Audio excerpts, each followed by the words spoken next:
എല്ലാ പ്രിയപ്പെട്ട സുഹൃത്തുക്കൾക്കും നമസ്കാരം. ഹരിപ്രസാദാണ്. ഇന്ന് നമ്മൾ 2026 മേടമാസം 1-ാം തീയതി മുതൽ വിഷു ജ്യോതിഷ ഫലമാണ് ഇന്ന് പറയാൻ പോകുന്നത്. അപ്പോൾ ഏറ്റവും പ്രധാനപ്പെട്ടിട്ടുള്ള ജ്യോതിഷ വിഷയങ്ങളുമായി ബന്ധപ്പെട്ടും രാശികളിൽ ഓരോ ഗ്രഹങ്ങൾ മാറിയിട്ടുള്ളതുമായി ബന്ധപ്പെട്ടും ഈ വർഷത്തെ വ്യാഴത്തിൻ്റെ രാശിമാറ്റവുമായി ബന്ധപ്പെട്ടും ഓരോ കാര്യങ്ങൾ പ്രത്യേകമായിട്ട് ഇന്ന് പറയാൻ ആഗ്രഹിക്കുന്നുണ്ട്. നമ്മുടെ ജ്യോതിഷം എന്ന് പറയുന്നത് പെട്ടെന്ന് ഉള്ള കാര്യങ്ങൾ പറഞ്ഞ് മനസ്സിലാവുന്ന രീതിയിലും, രണ്ടാമത്തെ ഒരു കാര്യം സാധാരണക്കാർക്ക് ജ്യോതിഷത്തെക്കുറിച്ച് അറിയാൻ വയ്യാത്ത ആളുകൾക്കും ഇതിനെക്കുറിച്ച് പെട്ടെന്ന് മനസ്സിലാകുന്നതിന് വേണ്ടിയിട്ടും, അടിസ്ഥാനപരമായിട്ട് ഗ്രഹമാറ്റങ്ങളും നിങ്ങളുടെ ഗ്രഹനില നിങ്ങൾക്ക് തന്നെ ഒന്ന് പരിശോധിക്കുന്നതിന് വേണ്ടിയിട്ടുള്ള ഒരു മാർഗനിർദ്ദേശം കൂടെ ചേർത്താണ് നമ്മളെപ്പോഴും ജ്യോതിഷം പറയാറുള്ളത്. ഇന്ന് നിങ്ങൾക്ക് എല്ലാവർക്കും അറിയാം, ഗൂഗിൾ ജെമിനി ഉള്ള കാലമാണ്. ജെമിനിയോട് നിങ്ങളുടെ ഏത് രാശിയാണോ ആ രാശിയുടെ ഫലം ഈ മാസത്തെ ഏതാണെന്ന് ചോദിച്ചാൽ പെട്ടെന്ന് പറയുന്ന ഒരു സമയമുണ്ട്. പഴയതുപോലെ ജ്യോതിഷന്മാരെ കാണാൻ പോകേണ്ടത് ആവശ്യമോ, അല്ലെങ്കിൽ ഇനി നമുക്ക് യൂട്യൂബിൽ കയറി 1.5 മണിക്കൂർ അല്ലെങ്കിൽ 1 മണിക്കൂറൊക്കെ ഇരുന്നുകൊണ്ട് ഒരാളുടെ ചാനൽ ഇരുന്ന് കാണേണ്ട യാതൊരു ആവശ്യവും വരാത്തൊരു കാലഘട്ടമാണ് നമ്മൾ മുന്നോട്ട് പോയിക്കൊണ്ടിരിക്കുന്നത്. എൻ്റെ അഭിപ്രായത്തിൽ അതൊക്കെ യൂസ് ചെയ്യണം എന്ന് തന്നെയാണ് നിങ്ങളോട് ഓരോരുത്തരോടും നമുക്ക് പറയാനുള്ളത്. അതിൻ്റെ കാരണം ജ്യോതിഷം വ്യക്തിപരമായ ഒരു വിഷയമല്ല, ഒരു വ്യക്തി പറയുന്നു എന്നുള്ളത് കൊണ്ടല്ല. ആ ശാസ്ത്രത്തിൽ ആ കാര്യങ്ങളെക്കുറിച്ച് വിശദമായി പഠിച്ച ശേഷം അതിനെക്കുറിച്ച് പറയുക എന്നുള്ളതാണ് ഏതൊരു ജ്യോതിഷത്തിൻ്റെയും പ്രാധാന്യം. അപ്പോൾ നമ്മൾ ഇന്ന് പ്രധാനമായിട്ട് രാശിചക്രങ്ങളിൽ ഗ്രഹങ്ങളെ മാറ്റം വരുത്തുന്നതനുസരിച്ചാണ് ഇന്ന് ജ്യോതിഷം പറയാൻ പോകുന്നത്. ഇന്ന് ബോർഡിനകത്ത് നമ്മൾ കളമൊക്കെ വരച്ചിട്ട് എഴുതി വെച്ചിട്ടുണ്ട്. അപ്പോൾ ഇന്ന് മേടമാസം 1-ാം തീയതി മുതലുള്ള അല്ലെങ്കിൽ 1-ാം തീയതി വരെയുള്ള ആ ഗ്രഹസ്ഥിതിയാണ് നമ്മൾ എഴുതി വെച്ചിട്ടുള്ളത്. ഇപ്പോൾ കാലസർപ്പദോഷത്തിലാണ് ഗ്രഹങ്ങൾ നിൽക്കുന്നത് എന്ന് നിങ്ങൾക്ക് ജ്യോതിഷം കണ്ടാൽ അറിയാൻ പറ്റും. രാഹുകേതുക്കളുടെ 180 ഡിഗ്രിക്ക് അകത്താണ് സൂര്യചന്ദ്രന്മാർ ഉൾപ്പെടെയുള്ള എല്ലാ ഗ്രഹങ്ങളും എന്ന് നിങ്ങൾക്ക് കാണാൻ സാധിക്കും. അത് പൊതുവെ ശുഭകരമായിട്ടൊരവസ്ഥയാണോ എന്ന് ചോദിച്ചു കഴിഞ്ഞാൽ അല്ല എന്ന് മാത്രമേ അതിന് ഉത്തരം പറയാനൊക്കത്തുള്ളൂ. അപ്പോൾ ഒരു കാലസർപ്പ സംഭവം നടന്നുകൊണ്ടിരിക്കുകയാണ്. ഇനിയിപ്പോൾ പെട്ടെന്നൊരു മാറ്റം വരുമോ എന്ന് ചോദിച്ചു കഴിഞ്ഞാൽ ഉടനെ ഒരു മാറ്റം കാണുന്നതുമില്ല. ഗ്രഹങ്ങൾ വ്യാഴം ഇങ്ങോട്ട് വരാൻ വേണ്ടി കുറേ കാലം എടുക്കും. അതുപോലെ തന്നെ സൂര്യൻ ഇങ്ങോട്ട് തിരികെ വരാൻ കന്നിമാസം എടുക്കും. അതുപോലെ തന്നെ ചൊവ്വ, ശുക്രൻ പോലുള്ള ഗ്രഹങ്ങളൊക്കെ വരാൻ 3-4 മാസം വരെ എടുക്കും. അപ്പോൾ നിലവിലിപ്പോൾ കാലസർപ്പദോഷത്തിലാണ് ഗ്രഹസ്ഥിതി നിൽക്കുന്നതെന്നാണ് മനസ്സിലായത്. നമ്മുടെ ജ്യോതിഷപരമായിട്ട് മറ്റൊരാൾ എന്ത് പറയുന്നു അല്ലെങ്കിൽ മറ്റൊരാളുടെ ജ്യോതിഷ വീഡിയോയിൽ എന്തൊക്കെ കേൾക്കുന്നു എന്നുള്ളതിനെ ആസ്പദമാക്കിയിട്ട് ഒരിക്കലും ഞാൻ പറയാറില്ല. കാരണം അങ്ങനെയാണ്.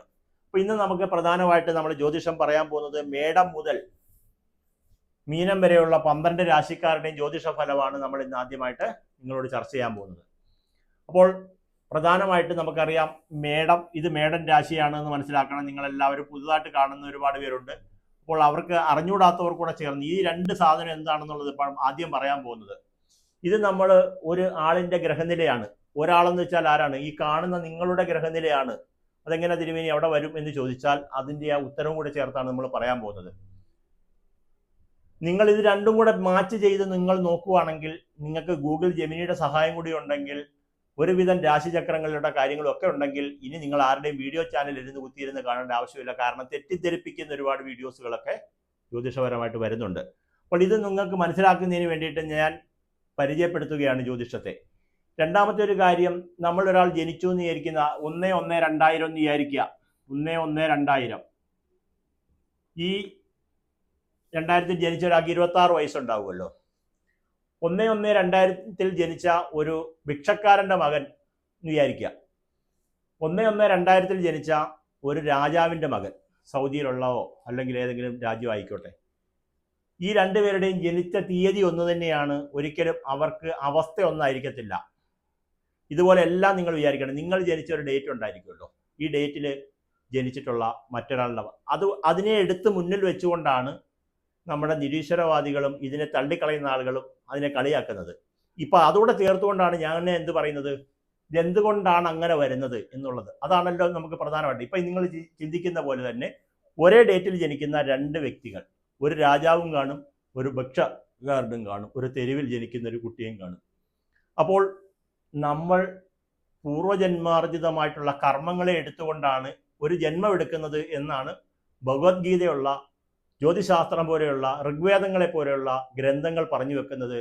നിങ്ങൾ ആർജിക്കുന്ന അത്. അപ്പോൾ 1-1-2000 നിങ്ങൾ മാത്രമാണ് ഭൂമിയിൽ ജനിക്കുന്നത്. ഒരു പട്ടിക്കുഞ്ഞ് ജനിക്കത്തില്ലേ? ഒരു പൂച്ചക്കുഞ്ഞ് ജനിക്കത്തില്ലേ? ചിന്തിക്കുക. ഒരു മനുഷ്യൻ രാജാവായിട്ടും ഭിക്ഷക്കാരനായിട്ടും രണ്ടുപേർ ജനിക്കുന്നു. അപ്പം നമ്മുടെ ഇതിൽ ആദ്യമായിട്ട് ഞാനിത് പറയുന്നതിന്റെ കാരണം നമ്മുടെ കർമ്മഫലവും കൂടി ചേർന്ന് എടുത്തുകൊണ്ടാണ് നമ്മൾ എന്ത് ചെയ്യുന്നത്, ജനിക്കുന്നത്. അപ്പം ജനന തീയതിയെ ആസ്പദമാക്കി നിങ്ങളുടെ ജീവിതകാലം മുഴുവൻ ഒരു ജ്യോതിഷ ഫലം എന്നുള്ളതല്ല. നിങ്ങൾ ജനിച്ചതിന് ശേഷം നിങ്ങൾ ചെയ്യുന്ന പ്രവർത്തനങ്ങൾ, നിങ്ങൾ ചെയ്യുന്ന കർമ്മങ്ങൾ, നിങ്ങളുടെ വീട്ടുകാർ നിങ്ങളെ വളർത്തിക്കൊണ്ടുവരുന്ന രീതികൾ, ഇതെല്ലാം നിങ്ങളുടെ ഗ്രഹനിലയെ ബാധിച്ചുകൊണ്ട് നിങ്ങളുടെ കർമ്മത്തെ കൊണ്ട് നിങ്ങളുടെ പഴയ പൂർവ്വജന്മത്തിലെ ദോഷങ്ങളുണ്ടെങ്കിൽ അതിനെ ഒഴിവാക്കുകയും ഈ ജന്മത്തിൽ നല്ലതിനെ അനുഭവിക്കാനുണ്ടെങ്കിൽ അതിനെ നല്ലതായിട്ട് അനുഭവിക്കുകയും ചെയ്യുക എന്നുള്ളതാണ് നമ്മൾ ഉദ്ദേശിക്കുന്നത്. അപ്പം 2 ഗ്രഹനില എടുത്തു വെച്ചേക്കുന്നതിൻ്റെ കാര്യം പെട്ടെന്ന് പറയാം. നിങ്ങൾ സസൂക്ഷ്മം കുറച്ചു നേരം നല്ല രീതിയിൽ ഈ വീഡിയോ കണ്ടാൽ നിങ്ങൾക്ക് ഒരുപാട് കാര്യങ്ങൾ മനസ്സിലാകും. വേറെ ഒരു ചാനലിലും പോയി കാണേണ്ട ആവശ്യം വരത്തില്ല. അത്രയും വ്യക്തമായിട്ട് ഞാനത് പറയാൻ ആഗ്രഹിക്കുന്നുണ്ട്. നിങ്ങളുടെ ജാതകം എടുക്കുക ആദ്യം. ആ ജാതകം എന്ന് പറഞ്ഞു കഴിഞ്ഞാൽ നിങ്ങളുടെ കയ്യിൽ ഈ 12 കളം വരച്ച ഒരു സംഭവമാണ് ജാതകം, അല്ലെങ്കിൽ ഗ്രഹസ്ഥിതി എന്ന് പറയുന്നത്. ജാതകം വെച്ചാൽ ബുക്കിനെയല്ല ഉദ്ദേശിക്കുന്നത്, ഒരു ഗ്രഹസ്ഥിതി എടുക്കുക. അപ്പം നിങ്ങൾക്ക് ഒന്നുകിൽ നിങ്ങളുടെ ഡേറ്റ് അടിച്ചു കൊടുത്താലോ അല്ലെങ്കിൽ എല്ലാവരുടെയും കയ്യിൽ ഈ സംഭവം കാണും. അതിനകത്തില്ല എന്ന് എഴുതിയിട്ടുണ്ടെങ്കിൽ അത് ലഗ്നമാണെന്ന് മനസ്സിലാക്കുക. അവിടെ എഴുതിയിട്ടുണ്ട്. ര എന്ന് എഴുതിയിട്ടുണ്ടെങ്കിലും എവിടെയെങ്കിലും ഇവിടെ ഇപ്പം ഈ ഗ്രഹനില ര ഇവിടെയാണ്. ര എന്ന് വെച്ചാൽ സൂര്യൻ, ച എന്ന് വെച്ചാൽ ചന്ദ്രൻ, പു എന്ന് വെച്ചാൽ ചൊവ്വ, ഭൂ എന്ന് വെച്ചാൽ ബുധൻ, ഗു എന്നാൽ വ്യാഴം, ശു എന്നാൽ ശുക്രൻ, മ എന്നാൽ ശനി, മാ ഗുളികൻ. ഇത് നിങ്ങൾ ആദ്യം മനസ്സിലാക്കി വെക്കാണ്ട് ഇത് നോക്കിക്കഴിഞ്ഞാൽ മനസ്സിലാകത്തില്ല. അതുകൂടാതെ നിങ്ങളുടെ ജാതകത്തിൽ ല എവിടെ വേണമെങ്കിലും അത് അടയാളപ്പെടുത്തിക്കോട്ടെ. ഇവിടെ ആയതുകൊണ്ട് ഞാൻ ഇതാ ഇവിടെ 1 എന്ന് അടയാളപ്പെടുത്തി. 1. ഇതുപോലെ നിങ്ങളും ഒരു വേറൊരു പേപ്പറിലോട്ട് എഴുതി വെക്കണം. നിങ്ങളുടെ ഗ്രഹനില ഇതുപോലെ വരച്ചിട്ട് നിങ്ങൾ എഴുതി വെച്ചിട്ടില്ല എന്ന് എഴുതിയേക്കുന്ന ലഗ്നത്തെ 1 എന്ന് എഴുതണം. തൊട്ട് താഴെയുള്ള കോളത്തെ 2 എന്ന് എഴുതണം. ഇങ്ങോട്ട് 3, 4, 5, 6, 7, 8, 9, 10, 11, 12. ല ഇവിടെ വരുന്നെങ്കിൽ ഇങ്ങോട്ട് എണ്ണണം. എപ്പോഴും നമ്മൾ ഈ വശത്തൂടെ പോകണം. ഇവിടെ ല ഇവിടെ വരുന്നെങ്കിൽ നിങ്ങൾ 2 ഇവിടെ വരും. 3, 4, 5, 6, 7, 8, 9, 10, 11, 12 ഇവിടെ വരും. അപ്പോൾ അത് മനസ്സിലായി ഞാൻ കരുതുന്നു. ഇത് പഠിപ്പിക്കുന്ന വീഡിയോ രീതിയിലല്ല പറയുന്നെങ്കിൽ നിങ്ങൾക്കത് മനസ്സിലായില്ലെങ്കിൽ ഞാനിത് പറയുന്നത് കൊണ്ട് അർത്ഥമില്ലാതെ വരും. ഇവിടെ ലഗ്നം വരുന്നെങ്കിൽ ഇത് ഇവിടെ ആയിരിക്കും നിങ്ങളുടെ 2. ഇപ്പം ഇവിടെ ലഗ്നം വന്നതുകൊണ്ട് ഇതൊന്ന് ഇങ്ങനെ 2, 3, 4, 5, 12 കളം വരച്ചു. അപ്പം നിങ്ങൾ എഴുതി വെക്കുന്നു ലഗ്നം കൊണ്ട് നമ്മൾ നിങ്ങളുടെ ശരീരം, നിങ്ങളുടെ മനസ്സ്, ഇതിനെയൊക്കെ ചിന്തിക്കുന്നത് ലഗ്നം കൊണ്ടും 2ാം ഭാവം കൊണ്ടുള്ള വരുന്ന നിങ്ങളുടെ 2 എവിടെ വരുന്നു അതുകൊണ്ട് നിങ്ങളുടെ ധനത്തെ ചിന്തിക്കണം. ധനഭാവം. 3ാം ഭാവം കുടുംബസ്ഥാനം, ഇളയ സഹോദര സ്ഥാനം. 4ാം സ്ഥാനം ഗൃഹസ്ഥാനം. 5ാം ഭാവം കൊണ്ട് മനസ്സ്, സന്താനം. 6ാം ഭാവം കൊണ്ട് ശത്രു, രോഗം. 7ാം ഭാവം കൊണ്ട് ഭാര്യ, ഐശ്വര്യം. 8 കൊണ്ട് ആയുസ്, 9 കൊണ്ട് ഭാഗ്യം, 10 കൊണ്ട് കർമ്മം, 11 കൊണ്ട് ലാഭം, 12ാം ഭാവത്തെ കൊണ്ട് നഷ്ടസ്ഥാനവും വിദേശസ്ഥാനവും ചിന്തിക്കണം എന്നുള്ളതാണ് നിങ്ങൾക്ക് മനസ്സിലാക്കേണ്ടത്. ഞാൻ ഈ പറഞ്ഞ വീഡിയോ റിവൈൻഡ് ചെയ്ത് കാണാൻ പറ്റുന്നത് കൊണ്ട് നിങ്ങളത് വീണ്ടും റിവൈൻഡ് ചെയ്തിട്ട് നിങ്ങളത് കൃത്യമായിട്ടൊന്ന് എഴുതി വെക്കുക ഒരു പേപ്പറിൽ. അത് കഴിഞ്ഞാൽ നമുക്ക് അടുത്തതായിട്ട് ഇത് നിങ്ങൾ എഴുതി വെച്ചിരിക്കുന്നു. അപ്പം നിങ്ങളുടെ ഓരോ ലഗ്നത്തിൽ ആരുണ്ട്, 2ാം ഭാവത്തിൽ ധനസ്ഥാനത്ത് ആരുണ്ട്, 3ാം ഭാവത്തിൽ ആരുണ്ട്, 4ാം ഭാവത്തിൽ ആരുണ്ട്, 5ാം ഭാവത്തിൽ ആരുണ്ട്, 6ാം ഭാവത്തിൽ ആരുണ്ട്, 7ാം ഭാവത്തിൽ ആരുണ്ട്, 8ാം ഭാവത്തിൽ ആരുണ്ട്, 9ൽ ആരുണ്ട്, 10, 11, 12 ഭാവങ്ങളിൽ ഗ്രഹമില്ലെങ്കിൽ അവിടെ ഇല്ല, ഒന്നുമില്ല എഴുതി വെക്കുന്നു. ഉണ്ടെങ്കിൽ ആരൊക്കെ ഉണ്ടെന്ന് ആദ്യം വെച്ച് നോട്ട് ചെയ്ത് വെച്ച ശേഷം ഈ ഓരോ ഗ്രഹങ്ങളുടെ ചുരുക്കെഴുത്തും പ്രകാരം ഇവരാരൊക്കെയാണെന്നും കൂടി നിങ്ങൾ മനസ്സിലാക്കി വെക്കുക. അടുത്തതായിട്ട് നമുക്ക് കന്നിക്കൂറുകാരുടെ ഫലസിദ്ധിയാണ് നമ്മൾ പറയാൻ പോകുന്നത്. കന്നിക്കൂറുകാർ നോട്ട് ചെയ്ത് വെക്കണം. ഇവിടെ വരുന്ന ആരൊക്കെയാണ്? മൂലം, പൂരാടം, ഉത്രാടത്തിന്റെ കാല്. മൂലം, പൂരാടം, ഉത്രാടത്തിന്റെ കാല്. ഇത്രയും നക്ഷത്രക്കാരാണ്. നിങ്ങൾക്ക് ചന്ദ്രൻ ഇവിടെ ആയിരിക്കും വരുന്നത്. നിങ്ങൾ ചന്ദ്രൻ ഇവിടെ വരുന്ന ഈ കാര്യങ്ങൾ നോട്ട് ചെയ്ത് വെക്കുക. നിങ്ങളുടെ ജാതക പ്രകാരം അല്ലെങ്കിൽ ഇപ്പോഴത്തെ ഗ്രഹസ്ഥിതി പ്രകാരവും നിങ്ങളുടെ സ്വന്തം ജാതക പ്രകാരവും നിങ്ങൾക്ക് ഓരോ ഗ്രഹങ്ങളും നിങ്ങൾക്ക് ആരാണ്, ഏത് ഭാവത്തിന്റെ അധിപനാണ് എന്ന് നിങ്ങൾ നോട്ട് ചെയ്ത് വെക്കണം.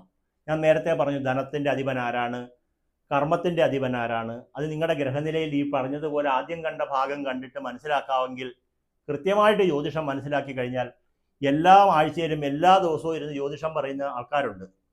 അവർ നിങ്ങളെ വഴിതെറ്റിക്കുന്ന ആൾക്കാരുണ്ട്. നിങ്ങളെ മാനസികമായിട്ട് പ്രയാസപ്പെടുത്തുന്ന ആളുകളുണ്ട്.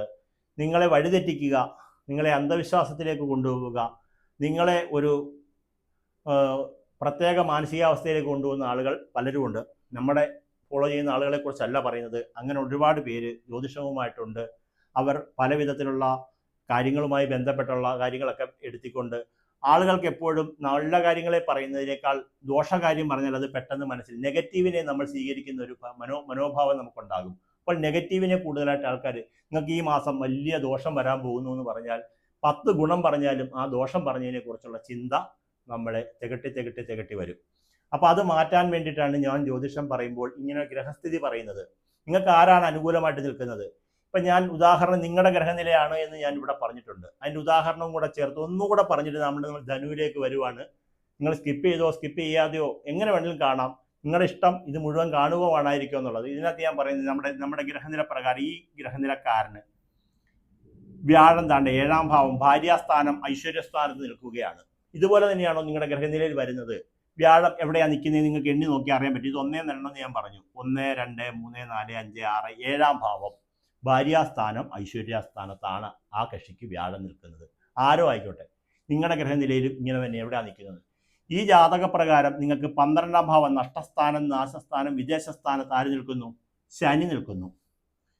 ധനസ്ഥാനത്ത് ഗ്രഹമൊന്നുമില്ലെങ്കിലും അതിൻ്റെ അധിപനായിട്ടുള്ള ബുധൻ ശുക്രനോടുകൂടി യോഗം ചേർന്ന് നിൽക്കുന്നു. അദ്ദേഹത്തിൻ്റെ ലഗ്നത്തിൻ്റെ അധിപനായിട്ട് സൂര്യൻ ഇവിടെ നിൽക്കുന്നു. 3ാം ഭാവത്തിൽ നിൽക്കുന്നു. 3ാം ഭാവം നമ്മൾ പറഞ്ഞു ഇളയ സഹോദരസ്ഥാനം കുടുംബസ്ഥാനത്താണ്. ഗൃഹസ്ഥാനം വാഹനസ്ഥാനമായിട്ടുള്ള ചൊവ്വ ബലവാനായിട്ട് ഇദ്ദേഹത്തിന് ചൊവ്വ 4ാം ഭാവത്തിൽ നിൽക്കുന്നു. ചന്ദ്രൻ ഇവിടെ നിൽക്കുന്നു. വ്യാഴം ഇവിടെ ഉണ്ട്. അങ്ങനെ നമ്മുടെ ഗ്രഹനിലയിൽ ഒരു ഗ്രഹസ്ഥിതി നമ്മൾ നോട്ട് ചെയ്ത് വെച്ച് കഴിഞ്ഞാൽ നിങ്ങൾക്ക് ഇപ്പം വ്യാഴം ഈ ജാതകപ്രകാരമുള്ളൊരു സുരേഷോ ഒരു ഗോവിന്ദനോ ആയിക്കോട്ടെ, ഈ കക്ഷിക്ക് എപ്പോഴും വ്യാഴം 7ാം ഭാവാധിപനും ഐശ്വര്യത്തിൻ്റെ അധിപനുമാണ്. ഇദ്ദേഹത്തിന് ഏത് കൂറുകാരനാണ്? ഇദ്ദേഹം നമ്മൾ ധനുക്കൂറുകാരനാണെന്നും പറഞ്ഞിട്ടുണ്ട്. അപ്പോൾ ഇദ്ദേഹത്തിന് ജനിച്ച സമയത്ത് വ്യാഴം 7ാം ഭാവത്തിൽ നിൽക്കുന്നത് നമുക്ക് മനസ്സിലാക്കി. പക്ഷേ ഇപ്പോഴത്തെ ഗ്രഹസഞ്ചാരസ്ഥിതി അനുസരിച്ച് ഇയാൾക്ക് എവിടെ നിൽക്കുന്നു? ചന്ദ്രാൽ 7ാം ഭാവത്തിൽ തന്നെ വന്ന് നിൽക്കുന്നു. അപ്പോൾ ഇദ്ദേഹത്തിന് ഏറ്റവും അനുകൂല ഒരു സമയമാണ് എന്ന് പറഞ്ഞതുപോലെ തന്നെ ഏതാണ്ട് ഇവിടെ വരുന്നു. നമ്മൾ ധനുക്കൂറിലേക്ക് വരുന്നു. ധനുക്കൂറുകാർക്ക് നിലവിൽ വ്യാഴത്തിൻ്റെ സഞ്ചാരം എവിടെയാണ്? ഭാര്യാസ്ഥാനവും ഐശ്വര്യസ്ഥാനവുമായിട്ടുള്ള 7ാം ഭാവത്തിൽ നിൽക്കുന്നു. ഏത് പ്രശ്നത്തെയും പരിഹരിക്കാവുന്ന ഒരു അവസ്ഥയിലേക്ക് വ്യാഴത്തിൻ്റെ സ്ഥിതി അവിടെ ബലവാനായിട്ട് നിൽക്കുന്നു. ഇവർക്കാണ് ജൂൺ മാസം 2ാം തീയതിയോടുകൂടി വ്യാഴം മാറാൻ പോകുമ്പോഴുള്ള ദുരിതങ്ങൾ വരാൻ പോകുന്ന നക്ഷത്രക്കാർ. അപ്പോൾ നമുക്ക് ധനുക്കൂറിൻ്റെ ഇവിടെ എഴുതി വച്ചിരിക്കുന്ന ഫലം പറയാം. ഇപ്പോഴത്തെ അവസ്ഥ പ്രകാരം 4ാം ഭാവമായിട്ടുള്ള ഗൃഹം വാഹനം ആ സ്ഥാനമായിട്ടുള്ള ചൊവ്വയും ശനിയും ബുധനും നിൽക്കുന്നു. നല്ല സ്ഥാനമാണ്. 5ാം ഭാവത്തിൽ ആദിത്യനും ശുക്രനും നിൽക്കുന്നു. വളരെയധികം നല്ലതാണ്. കാരണം നിങ്ങളുടെ ഭാഗ്യത്തിൻ്റെ അധിപനും കൂടിയാണ്. ചന്ദ്രാൽ ഭാഗ്യത്തിൻ്റെ അധിപനാണ്. അപ്പോൾ ഭാഗ്യാധിപനും ശുക്രനും കൂടി യോഗം ചേർന്ന് നിൽക്കുന്നു. ശുക്രൻ നിങ്ങൾക്ക് ലാഭത്തിൻ്റെ അധിപനാണ്. ലാഭത്തിൻ്റെ അധിപനും ഭാഗ്യാധിപനും കൂടി ഒരുമിച്ച് വരുന്ന മാസം, 7ാം ഭാവത്തിൽ വ്യാഴം നിൽക്കുന്ന മാസം. പക്ഷേ പ്രശ്നം എന്ത്? കണ്ടകശനിയുള്ള ഒരു സമയമാണ്. അപ്പം എന്തുകൊണ്ട്? അനുകൂല ഗ്രഹങ്ങളെ മനസ്സിലാക്കി വെച്ചുകൊണ്ട് പ്രതികൂലമായിട്ട് ആര് നിൽക്കുന്നു? അതിനുള്ള പ്രതിവിധി കാണുന്നു. ധനുക്കൂറുകാർക്ക് സന്തോഷിക്കാവുന്ന ഒരുപാട് കാര്യങ്ങളാണ് മേടമാസത്തിൽ കാണുന്നത്. മൂലം പൂരാട ഉത്രാടത്തിൻ്റെ കാലുകാർക്ക് സന്താനങ്ങളുമായി ബന്ധപ്പെട്ടും സുഹൃത്തുക്കളുമായി ബന്ധപ്പെട്ടും അതുപോലെ തന്നെ ബന്ധുക്കളുമായി ബന്ധപ്പെട്ടും വിവാഹാദി മംഗളകാര്യങ്ങളെ കൊണ്ടും പലവിധത്തിൽ സന്തോഷങ്ങൾ വന്നു ഭവിക്കാവുന്ന ഒരു മാസമാണ് മേടമാസം. അത് നിങ്ങൾക്ക് സന്തോഷിക്കാവുന്ന മാസമാണ്. രണ്ടാമത് പ്രണയിനികൾക്കും പ്രണയം ആഗ്രഹിക്കുന്നവർക്കും പ്രണയം തുറന്നു പറയാൻ ആഗ്രഹിക്കുന്നവർക്കും അനുകൂലമായ സമയമാണെന്ന് പറയുന്നുണ്ട്. പെട്ടെന്ന് തന്നെ വിളിച്ചോ, ബെസ്റ്റിയെ വിളിച്ചോ, ഐ ലവ് യു പറഞ്ഞു, ഒരു കാരണവശാലും പിടിക്കേണ്ട. മേടം 1ാം തീയതി കഴിഞ്ഞിട്ടേ വിളിക്കാവുള്ളൂ, ഇപ്പോൾ വിളിക്കരുത്. അനുകൂലമായിട്ടുള്ളൊരു തീരുമാനം നമുക്കവിടെ ഉണ്ടാകും. ആത്മീയ കാര്യങ്ങളിൽ താല്പര്യം വർദ്ധിക്കും. പുതിയ സംരംഭങ്ങൾ തുടങ്ങുന്നതിന് മുമ്പായിട്ട് കുറച്ച് കാര്യങ്ങൾ ആലോചിക്കണം. അതിൻ്റെ കാരണം നമുക്ക് വ്യാഴം മറയാൻ പോവുകയാണ്. മേടമാസം മുതൽ മേടം ഇടവം മിഥുനത്തിന് മുമ്പായിട്ട് നമ്മൾ ഈ പറഞ്ഞിട്ടുള്ള മറ്റു കാര്യങ്ങളൊക്കെ നോക്കുക. വിവാഹാദി മംഗള കാര്യങ്ങൾ എന്തെങ്കിലും പറയാനുണ്ടെങ്കിൽ അതെല്ലാം പറഞ്ഞുറപ്പിക്കുക. പിന്നെ പെങ്കൊച്ചുങ്ങളോടോ വല്ല ഇഷ്ടമൊക്കെ ഉണ്ടെന്ന് വരിയിൽ, അല്ലെങ്കിൽ നമുക്ക് എന്തെങ്കിലുമൊക്കെ കാര്യം ഒന്ന് പറയണമെന്ന് ആഗ്രഹിക്കുന്നുണ്ടെങ്കിൽ മേടം 1ാം തീയതിക്ക് കഴിഞ്ഞതിന് ശേഷം അങ്ങ് പറയുക. അതിന് മുമ്പായിട്ട് പറഞ്ഞിട്ട് എന്നെ വിളിക്കരുത്. അത് കഴിഞ്ഞിട്ട് പറഞ്ഞു കഴിഞ്ഞാൽ ഐ ലവ് യു എന്ന് പറയുന്നതിന് മുമ്പായിട്ട് തന്നെ തിരിച്ച് ഐ ലവ് യു ടു എന്ന് പറയുന്ന അവസ്ഥ ഉണ്ടാകുമെന്നാണ് ജ്യോതിഷപരമായിട്ട് കണക്ക് കൂട്ടി നോക്കിയാൽ കാണുന്നത്. കാരണം ഭാര്യാസ്ഥാനം, ഐശ്വര്യസ്ഥാനം, മംഗല്യസ്ഥാനം, പ്രണയസ്ഥാനത്ത് വ്യാഴം പോകാൻ പോവുക. എന്താ വേണ്ടതെന്ന് ചോദിച്ചുകൊണ്ട് തരാൻ നിൽക്കുവാണ്. ജൂൺ മാസം 2ാം തീയതിയോടുകൂടി ഇദ്ദേഹം നിങ്ങൾക്ക് അഷ്ടമരാശിയിലേക്ക് പോകും. അതിൻ്റെ ഫലം വേണമെങ്കിൽ ഇപ്പം പറയാം എനിക്ക്. പക്ഷേ അതിനോട് പറയാൻ നിന്ന് കഴിഞ്ഞാൽ മേടമാസത്തെ ഫലം അങ്ങ് മാറിപ്പോകും. അതുകൊണ്ട് ഇപ്പം പറയുന്നില്ല. അടുത്ത വീഡിയോയിൽ ഞാനത് പറയാം. അപ്പോൾ നിങ്ങൾക്ക് ഇത്രയും കാര്യങ്ങൾ പറഞ്ഞതിനാൽ നിങ്ങൾക്ക് ശനിദോഷം നിൽക്കുന്ന ഒരു ചെറിയ സമയമായതിനാൽ നീലാഞ്ജനം വിളക്ക് കത്തിച്ച് പ്രാർത്ഥിക്കുക. വിഷ്ണു പൂജ സ്ഥിരമായിട്ട് നിങ്ങൾ ചെയ്യേണ്ടവരാണ് അല്ലെങ്കിൽ തന്നെ. അതിനാൽ വിഷ്ണു ഭഗവാനെ നല്ലതുപോലെ പ്രാർത്ഥിക്കുക, വിഷ്ണു ഭജനം ചെയ്യുക, വിഷ്ണു ക്ഷേത്രങ്ങളിൽ ദർശനം നടത്തുക. അങ്ങനെ നമുക്ക് ആപത്തുകളൊന്നും ഉണ്ടാകാതിരിക്കാൻ വേണ്ടിയുള്ള പ്രത്യേക പ്രാർത്ഥനകൾ ചെയ്തുകൊണ്ട് മുന്നോട്ട് പോകാനാണ് ജ്യോതിശാസ്ത്രം പറയുന്നത്. കാര്യം ഭാഗ്യസ്ഥാനമായിട്ടുള്ള 9ാം ഭാവത്തിൽ 9ാം ഭാവാധിപൻ ഇവിടെ നിൽക്കുന്നെങ്കിലും ഭാഗ്യസ്ഥാനത്ത് വന്നിട്ട് കേതു നിൽക്കുകയാണ്. അപ്പം ഭാഗ്യം തടസ്സപ്പെട്ട് കിടക്കുവാണെന്ന് കണ്ട് നീലാഞ്ജനം വിളക്ക്, ശനീശ്വര പൂജ, നാഗദൈവ പ്രീതി, ഗണപതി ഹോമം, വിഷ്ണു പൂജ ഇത്യാദി കർമ്മങ്ങൾ ചെയ്യാനാണ് നിങ്ങൾക്ക് ഫലം പറയുന്നത്. അടുത്തതായിട്ട് നമുക്ക് മീനക്കൂറിലേക്ക് പോകാം. മീനക്കൂറിൽ ആരൊക്കെയുണ്ട്? പൂരുരുട്ടാതി കാലുത്തരട്ടാതി രേവതി വരുന്നവരാണ് ഇവിടെ വരുന്നത്. പൂരുരുട്ടാതി കാലുത്തരട്ടാതി രേവതി എഴുതാൻ പോകുന്നില്ല. നിങ്ങൾ ആദ്യം മനസ്സിലാക്കണം, നിങ്ങളുടെ ജന്മരാശിയിൽ ചന്ദ്രൻ ഇവിടെ വരുന്ന ജന്മരാശിയിൽ ചന്ദ്രൻ ഇവിടെ വരുന്നവർ, ചൊവ്വ നമ്മുടെ കൂടെ ഉണ്ട്. ചൊവ്വ ആരാണ്? ഭാഗ്യത്തിന്റെ അധിപനാണ്. ബുധൻ ആരാണ്? 4ാം ഭാവത്തിന്റെയും ഐശ്വര്യത്തിന്റെ അധിപനാണ്. അത് നമ്മുടെ വീട്ടിലുണ്ട്. നമ്മുടെ ലാഭത്തിന്റെ അധിപനും നഷ്ടത്തിന്റെ അധിപനുമായിട്ടുള്ള ശനി നമ്മുടെ കൂടെ ഉണ്ട്. പൊതുവിൽ അനുകൂലമല്ലേ? തീർച്ചയായും അനുകൂലമാണ്. തീർച്ചയായും അനുകൂലമായ സമയമാണ്. 4ാം ഭാവമായ കേന്ദ്രസ്ഥാനമായിട്ടുള്ള 4ാം ഭാവം, ഗൃഹസ്ഥാനം, വാഹനസ്ഥാനം ഒക്കെയുള്ള ഭാവം പറയുന്നിടത്ത് ആര് നിൽക്കുന്നു? വ്യാഴത്തിന്റെ സ്ഥിതി നിൽക്കുന്നു. അപ്പോൾ നിങ്ങൾ ചിന്തിച്ചു കഴിഞ്ഞാൽ നിങ്ങൾക്ക് എന്തുണ്ട്? ഏറ്റവും അനുകൂലമായ സ്ഥാനമാണ്. അതുകൂടാതെ നമുക്കൊരു പ്രശ്നം വരുന്ന ഒരു കാര്യം ഞാൻ പറഞ്ഞു തരാം. പൈസ ചെലവാക്കുമ്പോൾ കുറച്ചൊന്ന് ആലോചിക്കണം. കാരണം 6ാം ഭാവാധിപൻ വന്നിട്ട് ധനസ്ഥാനത്ത് നിൽക്കുകയാണ്. കൂടാതെ നിങ്ങളുടെ അഷ്ടമത്തിന്റെ ആധിപത്യവും കൂടെ വഹിക്കുന്ന ഗ്രഹമാണ് ശുക്രൻ. ശുക്രൻ നിങ്ങൾക്ക് അഷ്ടമരാശിയുടെ അധിപനും 3ാം ഭാവത്തിന്റെ ആധിപത്യവും വഹിക്കുന്ന ശുക്രൻ വന്നിട്ട് നിങ്ങളുടെ ധനസ്ഥാനത്ത് നിൽക്കുവാണ്. 6ാം ഭാവാധിപത്യം ശത്രുവും രോഗസ്ഥാനത്തും വരേണ്ട ഗ്രഹമായിട്ടുള്ള സൂര്യൻ നിങ്ങൾക്ക് ധനസ്ഥാനത്ത് നിൽക്കുവാണ്. അപ്പൊ പൈസ പാഴ്ചെലവായി പോകുന്നതിന് വേണ്ടിയിട്ടുള്ള പല വഴികളും നിങ്ങളുടെ മനസ്സിൻ്റെ ഉള്ളിൽ തികട്ടി വരും. എവിടെങ്കിലും കൊണ്ടിട്ട് കറക്കി അടിച്ചാൽ കാശ് കളയുകയും ചെയ്യും. നിങ്ങൾ എഴുതി വെച്ചു, ഈ പറഞ്ഞ കാര്യം നടന്നുകൊണ്ടിരിക്കുവാണ്. അമിതമായ പാഴ്ചെലവ്, പറ്റിക്കപ്പെടുക, അങ്ങനെയൊക്കെയുള്ള വിഷയങ്ങളൊക്കെ വരിക. വാഹനം എടുക്കണം തോന്നുക, ഏതെങ്കിലും ഒരു വാഹനം പോയി എടുക്കുക, അത് പിന്നെ വേണ്ടല്ലോ എന്ന് തോന്നിപ്പോകുന്ന അവസ്ഥയിലേക്ക് പോവുക. അതുപോലെ തന്നെ പൈസ പോകുന്ന എന്തെങ്കിലും പ്രവർത്തനങ്ങളോ ബിസിനസ്സുകളോ വീട് പണിയോ എന്തെങ്കിലും ആരംഭിക്കുക, അല്ലെങ്കിൽ എവിടെയെങ്കിലും കൊണ്ടുപോയി വീടിന് അഡ്വാൻസ് കൊടുക്കുക, പിന്നെ അത് വേണ്ടാന്ന് തോന്നുക, അഡ്വാൻസ് അവർ തിരിച്ചു തരാതിരിക്കുന്ന അവസ്ഥ വരിക എന്നൊക്കെ പറയുന്ന ഒരു കാര്യം ഇവിടെ നോട്ട് ചെയ്തിട്ടുണ്ട്. അത് പ്രത്യേകം ശ്രദ്ധിക്കുക. എല്ലാ കാര്യങ്ങളും അനുകൂലമാണെങ്കിലും ഇവർ ചതിക്കാൻ സാധ്യതയുണ്ട്. ഇപ്പോഴത്തെ അവസ്ഥ പ്രകാരം ധനസ്ഥാനത്ത് ചതി വരാൻ സാധ്യതയുണ്ട്, പൈസ കയ്യിൽ നിന്ന് പോകാൻ സാധ്യതയുണ്ട്, പാഴ്ചെലവുകൾ, ദൂർത്തുകളൊക്കെ വരാൻ സാധ്യതയുള്ള ഒരു മാസമാണ് ഇപ്പം നടന്നുകൊണ്ടിരിക്കുന്നതും മുന്നോട്ടുള്ള ഒരു മാസവും, മേടമാസവും. അപ്പോൾ നടന്നുകൊണ്ടിരിക്കുന്ന മാസവും ഇനി മുന്നോട്ടുള്ള മേടമാസവും ധനപരമായ കാര്യങ്ങളെ ഒന്ന് സൂക്ഷിച്ച് കൈകാര്യം ചെയ്തില്ലെങ്കിൽ അക്കിടി പറ്റും എന്നുള്ളതാണ് എനിക്ക് നിങ്ങളോട് പറയാനുള്ളത്. എഴുതി വെച്ചിരിക്കുന്ന കാര്യം പറയാം. സംസാരം കുറച്ച് മിതത്വം പാലിക്കുക. ഞാൻ എന്നോട് തന്നെയാണോ പറയുന്നത് അറിയാൻ വയ്യ. നിങ്ങളുടെ സംസാര ശൈലികൾ എന്താ, അങ്ങനെ മിതത്വം പാലിക്കുക എന്ന് പറഞ്ഞാൽ അമിതമായ ദേഷ്യം കുറയ്ക്കുക എന്നുള്ളതാണ് എൻ്റെ അർത്ഥം. അപ്പം മിതത്വം പാലിക്കുക, തർക്കങ്ങൾ ഒഴിവാക്കുക, ബന്ധുക്കളും ആയിട്ട് സ്നേഹത്തിൽ മുന്നോട്ട് പോകുന്നതിന് വേണ്ടിയിട്ടുള്ള കാര്യങ്ങൾ ഉണ്ടാക്കുക. അതായത് വഴക്കിനൊന്നും പോകരുതെന്നും, കുടുംബത്തിൽ മംഗളകർമ്മങ്ങൾ നടക്കാൻ സാധ്യതയുള്ളതായിട്ടും, കണ്ണുകൾ സംബന്ധമായിട്ടുള്ള ചില രോഗങ്ങൾ വരാനുള്ളതായിട്ടും ഒക്കെ സാധ്യത കാണുന്നുണ്ട്. വരുമാനത്തിൽ വർധനവ് ഉണ്ടാകുമെങ്കിലും അതിൽ പരമായിട്ടുള്ള ചെലവുകളും വർദ്ധിച്ചു വരും എന്ന് കാണുന്നതിനാൽ നിങ്ങളുടെ ജാതകപ്രകാരം 6ാം ഭാവം ശത്രുസ്ഥാനം രോഗസ്ഥാനത്ത് നിൽക്കുന്ന ഗ്രഹമായിട്ടുള്ള കേതുവിനെ പ്രീതിപ്പെടുത്തി കഴിഞ്ഞാൽ, കേതുവിന്റെ പ്രീതി വരാൻ നാഗദൈവ പ്രീതി വരുത്തുക, ഗണപതി ഹോമം സ്ഥിരമായിട്ട് ചെയ്യുക, മഹാവിഷ്ണു ഭജനം ചെയ്ത് പ്രാർത്ഥിക്കുക. നിങ്ങൾ ധനുക്കൂറുകാരും മീനക്കൂറുകാരും എപ്പോഴും വിഷ്ണു പൂജ പ്രധാനമായിട്ട് ചെയ്യേണ്ട കൂറുകാരാണ്. അപ്പോൾ നീലാഞ്ജനം കത്തിക്കുക പ്രധാനമായിട്ട്. കാരണം കണ്ടകശനി, ഏഴരകണ്ടകാലശനി, ജന്മശനി എല്ലാം കൂടെ ഒരുമിച്ച് നിൽക്കുന്ന ഒരു സമയമാണ്. അതിനാൽ ഈ പറഞ്ഞ കാര്യങ്ങളും ചെയ്യുക, ഗണപതി ഹോമം ചെയ്യുക, വിഷ്ണു പൂജ ചെയ്യുക, നാഗദൈവ പ്രീതി വരുത്തുക. ഇത്രയും കാര്യങ്ങൾ നിങ്ങൾ ചെയ്തുകൊണ്ട് പ്രാർത്ഥിച്ചാൽ വളരെയധികം നല്ലതായിരിക്കും എന്ന് പറയുന്നുണ്ട്. അപ്പോൾ 1, 2, 3, 4 കൂറുകാരുടെ പരിസ്ഥിതി പറഞ്ഞു. ഇന്ന് ഇത്തിരി സ്പീഡിലാണ് കാര്യങ്ങൾ പറയുന്നത്. ഇത് ഞാനിങ്ങനെ കേന്ദ്രഭാവങ്ങളെ അനുസ്പാദമാക്കിയിട്ടായിരിക്കും എപ്പോഴും ജ്യോതിഷം പറയുന്നത്.